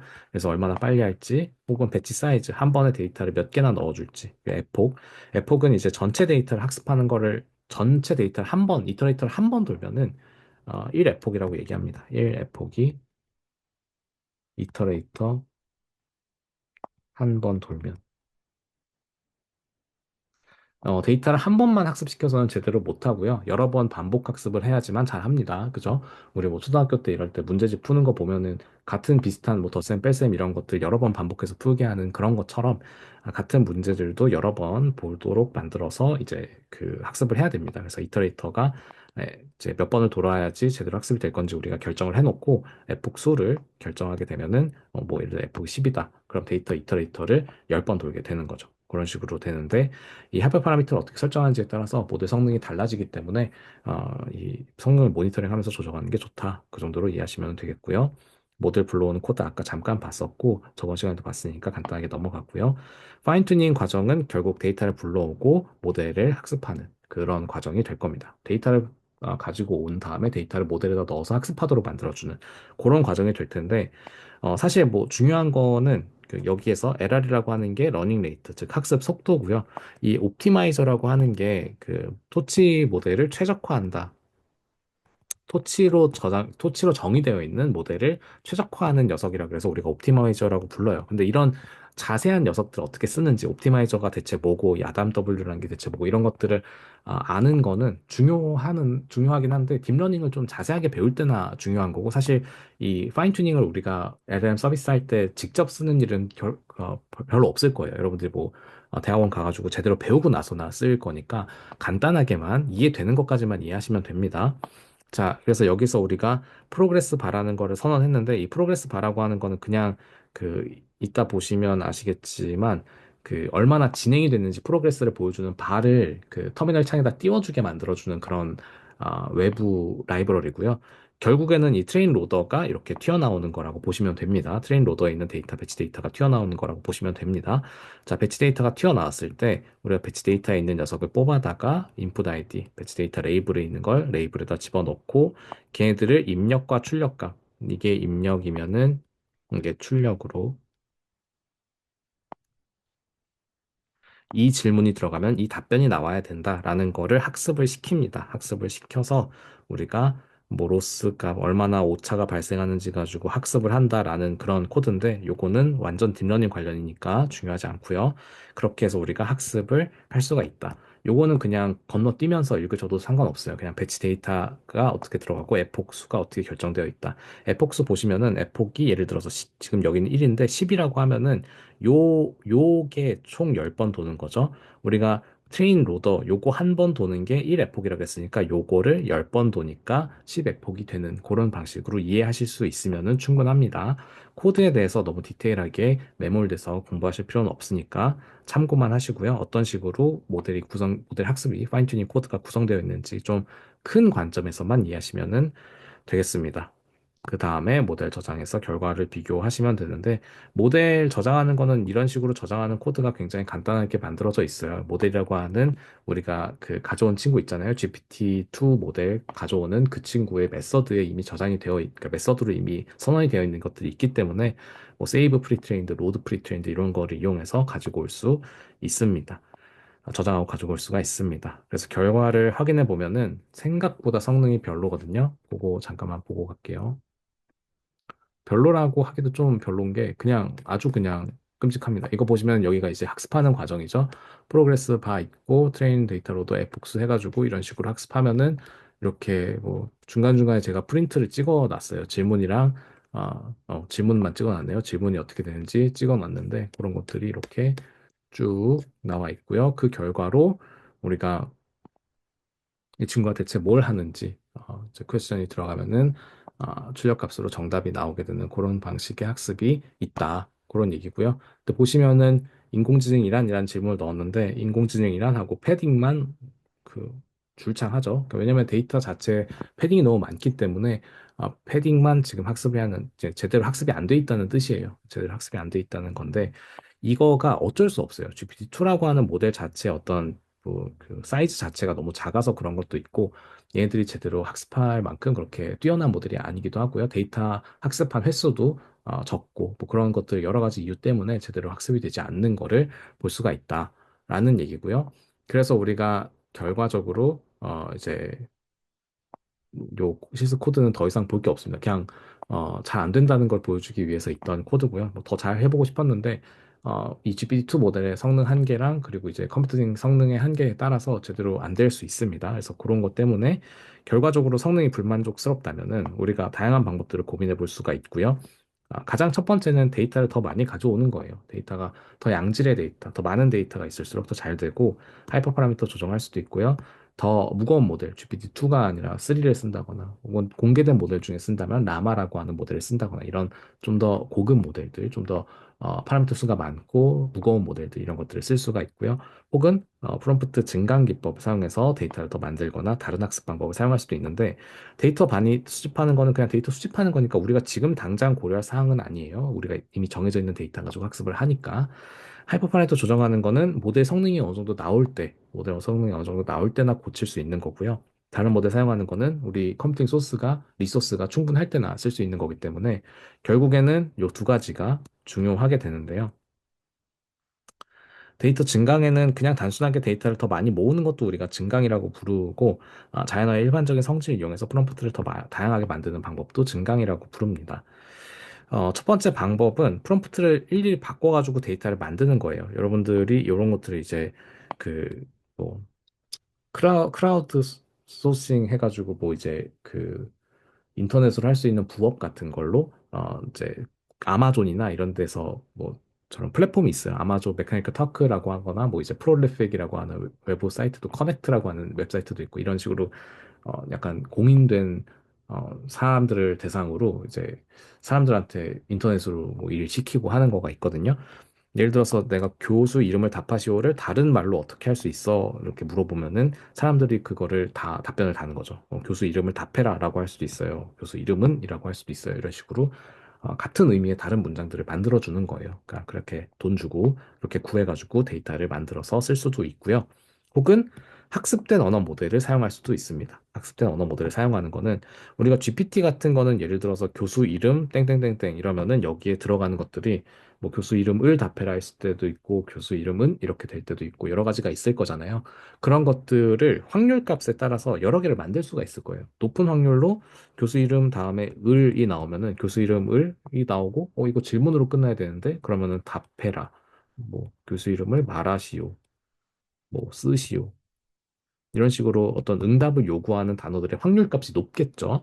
그런 식으로 언어 모델이 학습이 잘 돼 있으면은 이런 것들의 문장의 확률들이 꽤 높게 나타나니까 그런 거를 이용해서 증강을 해서 성능을 높일 수가 있다. 뭔 얘기냐? 우리가 네, 첫 번째로 일단 일일이 프롬프트 넣어서 하는 거는 우리가 이런 그 위키백과 데이터가 있으면은 이런 식으로 질문으로 사람들이 만드는 거예요. 여러 가지 질문과 답변으로 만드는 거고 방법 2번이 교수 이름을 땡땡땡땡 이렇게 있을 때 GPT 모델 이미 학습되어 있는 GPT 모델에다가 넣었을 때 답해라 알려주세요 그런 것들 각각 뭐 10% 20%뭐 답하시오 이런 거가 뭐 30% 이렇게 확률값들로 정의가 되어 있으면은 물론 이제 가장 높은 게 정답이겠지만 그 낮은 확률들도 의미가 다르지 않은 경우들이 있어요. 그런 것들로 데이터들을 더 만들어낼 수가 있다는 겁니다. 근데 이거는 이제 사실 조금 사기성이 있는 거는, 그러니까 좀 치팅 같은 거는 학습된 언어 모델이 필요해요. 그러니까 우리가 이미 지금 언어 모델 파인 튜닝 하려고 하는 건데 학습된 모델이 있다 그러면은 좀 앞뒤가 안 맞죠. 그런 것들 때문에 약간 사기성이 있긴 하지만 이제 그 조금 잘 되는 녀석에서 아주 잘 되는 녀석들 만들 때 있잖아요. GPT-3에서 3에서 뭐 4 이렇게 넘어갈 때 좀 잘 되는 녀석에서 아주 잘 되는 녀석으로 넘어갈 때 이런 식으로 프롬프트를 많이 만들어서 증강하는 방법들을 사용합니다. 그리고 나머지 또 어드밴스드 테크닉들 보면은 우리가 그런 휴먼 피드백이라는 게 굉장히 강력하니까 그걸 좀 자동화하는 방법들을 여러 가지로 만들거든요. 그것 중에 하나가 RLHF, Reinforcement Learning from Human Feedback, 인간의 피드백을 이용한 강화 학습이다라는 뜻인데 자, 우리가 사람이 직접 이 LLM이 작동하는 거에다가 피드백을 주면 좋아요. 그러니까 이 문장이 좋다, 이 단어가 좋다, 뭐 이런 식으로 딱 피드백을 주면 좋은데 세상에 존재하는 뭐 이제 그런 자연어 데이터가 얼마나 많이 있겠어요.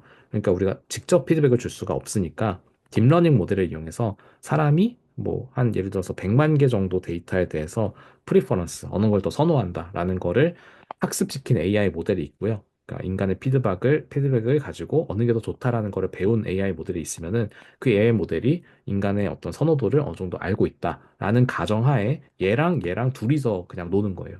그러니까 첫째, 둘째가 열심히 그냥 자기들끼리 노는 것처럼 그냥 가만히 둬도 지들끼리 리워드 모델이 피드백 주고 인간이라면 이렇게 했을 거야. 그럼 나 이렇게 해볼래? 인간이라면 이렇게 했을 거야. 나 이렇게 해볼래? 인간이라면 이렇게 했을 거야. 이런 식으로 피드백 주면서 학습하는 방식이 RLHF라고 하는 방법이고요. 그래서 이제 인간이 선호하는 답변을 자동으로 학습할 수 있도록 리워드 모델, 보상 모델이라고 하는 AI를 만들어서 걔가 이제 LLM을 학습시키는 방식으로 구성되어 있는데 이게 당연하겠지만 구현하는데 뭐 그러니까 시간이 많이 들 수밖에 없는 게 좀 이론이 복잡해요. 그러니까 간단하게 얘기하면 이렇게 간단하게 얘기할 수 있는데 그 기저에 깔려 있는 이론이 좀 복잡하니까 네, 좀 어렵고요. 그리고 API로 학습할 수 있는 방법이 있긴 한데 그런 것들을 이제 어렵다고 한다면은 어려운 거는 돈이 많이 드는 그 좀 쉬운 방법들이 있죠. 그러니까 예를 들어서 우리가 코딩 안 해도 된다라고 하면은 코딩을 직접 해가지고 무슨 자동화 프로그램 이런 걸 만들 수 있지만 자동화 프로그램을 사면 되잖아요. 그러니까 그런 것처럼 이 RLHF를 직접 구현해도 되지만 그거를 할 수 있도록 만들어져 있는 게 있는데 뭐 아주 많이 비쌉니다. 그래서 일반적으로 쓰지 않고요. 그다음 프롬프트 엔지니어링 방식을 응용하는 다른 방법들이 있습니다. 그러니까 아까 잠깐 앞으로 가보면은 여기에서 어, 학습 방법 중에 첫 번째가 RLHF가 있었고 두 번째가 프롬프트 엔지니어링 파트가 있는데 RLHF 말고 프롬프트 엔지니어링 파트는 어떤 식으로 작동하냐? 필터링의 응용이 가장 대표적입니다. 예를 들어서 우리가 사람이 입력으로 넣어줬을 때는 이 문장을 영어로 번역해줘라고 넣었지만 언어 모델 자체는 옛날부터 유명했던 거지만 영어를 더 잘해요. 그러면 우리가 대충 뭐 파파고나 뭐 구글 트랜슬레이터나 디벨 이런 여러 가지 API 기반으로 무료로 제공하는 번역 그런 툴들이 있거든요. 그런 툴들을 이용해서 이 문장을 영어로 번역한 다음에 챗봇에다가 넣어주는 거예요. 언어 모델에다가 넣어주는 거예요. 그런 식으로 우리가 서비스의 어떤 그 잘 작동하는 방식들을 잘 알고 있으면은 언어 모델을 쓰는 게 더 좋다거나 뭐 우리 프롬프트 엔지니어링 테크닉 중에 뭐 체인 오브 서트 이런 것들 여러 가지 방법들 배웠잖아요. 그런 방법들을 이용해서 사람이 넣어준 실제 프롬프트는 이거지만 그거를 번역을 해서 그러니까 임의로 좀 내부적으로 좀 잘 작동하는 프롬프트로 바꿔서 넣어주도록 만들어주는 게 이제 필터링 방식, 프롬프트 엔지니어링 응용 방식이 됩니다. 학습했던 프롬프트 그대로가 아니면 잘 안 되니까 뭐 예를 들어서 뭐 이제 얘가 학습한 건 되게 포멀한 질문과 답변에 대해서만 배웠어요. 예를 들어서 인공지능이란 무엇인가 뭐 이런 프롬프트에 대해서만 배웠는데 뭐 사람들한테 이거 인공지능이 뭔지 물어봐라라고 하면은 다양하게 쓸 거잖아요. 인공지능이 뭐임? 인공지능이 뭐가 대수임? 뭐가 특별함? 뭐 이런 식으로 그냥 지들 멋대로 넣어주니까 이렇게 하지 말고 이런 내가 학습했던 프롬프트의 구조로 바꿔주겠다. 그런 필터링 방식을 이용하는 게 이 프롬프트 엔지니어링 방식 응용해서 하는 방법이 되고요. 그리고 레그라고 하는 것도 있어요. 리트리버 어그멘티드 제너레이션이라고 하는 건데 뭐 나중에 자세하게 배울 거니까 간단하게만 설명을 드리면은 우리가 GPT가 할루시네이션, 환각 현상이라는 게 있거든요. 뭐냐면은 실제로 존재하지 않는데 마치 존재하는 것처럼 얘기하는 거예요. 뭐 세종대왕이 뭐 맥북 프로를 던지고 뭐 이겸에 난이 있는데 뭐 랩터를 타고 뭐 자연방사기를 가지고 뭐 난을 일으키고 뭐 이런 뭐 헛소리 같은 것도 막 GPT한테 너가 틀렸어. 이건 진짜 역사 사실이라고 막 이렇게 다그치면은 그렇게 맞는갑다 이러면서 환각 현상이 일어나거든요. 요즘에 많이 줄어들었습니다만 옛날 버전으로 가면은 여전히 나타나고 요즘 버전도 이런 방식의 환각을 유도하는 뭐 그런 제일 브레이크라고 하죠. 탈옥 방식들이 있습니다. 근데 그런 방법들을 좀 서비스를 개발하는 입장에서 좀 별로잖아요. 그러면 우리가 내부 데이터베이스, 뭐 외부 데이터베이스라고 되어 있지만 내부 데이터베이스를 우리가 만들 때도 있습니다. 어떤 중요한 거는 이런 데이터베이스 딱 그 정답이 정해져 있는 그러니까 백과사전 같은 딱 그 지식이 딱 정립되어 있는 그런 데이터베이스를 만들고 거기에 기반한 정확한 응답을 만들어 주도록 만드는 테크닉을 레그라고 얘기를 합니다. 이 레그 같은 거는 보시면 딱 봐도 왼쪽에 있는 게 이제 레그인데 딱 봐도 좀 복잡해 보이죠? 예, 이런 방식대로 널리지 소스, 그러니까 이런 내부에 있는 어떤 데이터베이스에다가 우리가 넣어준 프롬프트 가지고 약간의 내부에서 어떤 작업을 처리해서 그것들이 이렇게 들어가게 되는 그런 방식이 레그인데 당연하겠지만 아까도 말씀드렸지만 이게 환각 현상을 억제할 수 있지만 구조만 봐도 복잡하잖아요. 어떻게 작동하고 어떻게 처리해야 될지가 복잡하니까 그런 것들을 구현하기 위해서는 우리가 라이브러리들이 필요하다. 랭체인과 같은 라이브러리들이 필요하다라는 얘기를 하는 거예요. 네. 그래서 결론을 내리자면은 우리가 파인 튜닝을 받지만 성능의 향상을 관측하기에는 시간이 굉장히 많이 걸리고 모델도 좀 거대해야 되고 결국에는 좀 다양한 테크닉들을 써서 서비스를 개발하게 됩니다. 그 대표적인 방법들이 아까 위에서 말씀드린 프롬프트 필터링 하는 거나 뭐 RLHF를 이용한 모델을 쓰거나 혹은 레그 같은 방식들인데 그런 거를 구현할 때는 랭체인 G가 빠졌습니다. 랭체인이라고 하는 라이브러리를 사용해야 되니까 다음 시간에 랭체인이라고 하는 라이브러리를 어떻게 쓰는지까지 같이 보는 게 최종 목표가 되겠습니다. 배터리가 2%예요. 그죠? 2%인데 딱 여기서 마무리를 좀 빨리 하고요. 다음 시간에 좀 더 자세히 배우도록 하겠습니다. 이거 아마 녹화가 좀 늦어지고 그리고 이제 기존의 파일이랑 합쳐야 돼요. 그래서 조금 인코딩 하는데 시간이 걸릴 것 같아서 아마도 저기 다음 주 강의 자료랑 거의 같이 올라가게 될 것 같은데, 네, 죄송합니다. 네, 그래도 녹화본이 있으니까 혹시 궁금하신 거 있으면 다시 한번 보시고 저한테 질문 남겨주시면 감사하겠습니다. 네, 그러면 오늘 수업 여기서 마치도록 하겠습니다. 수고하셨습니다.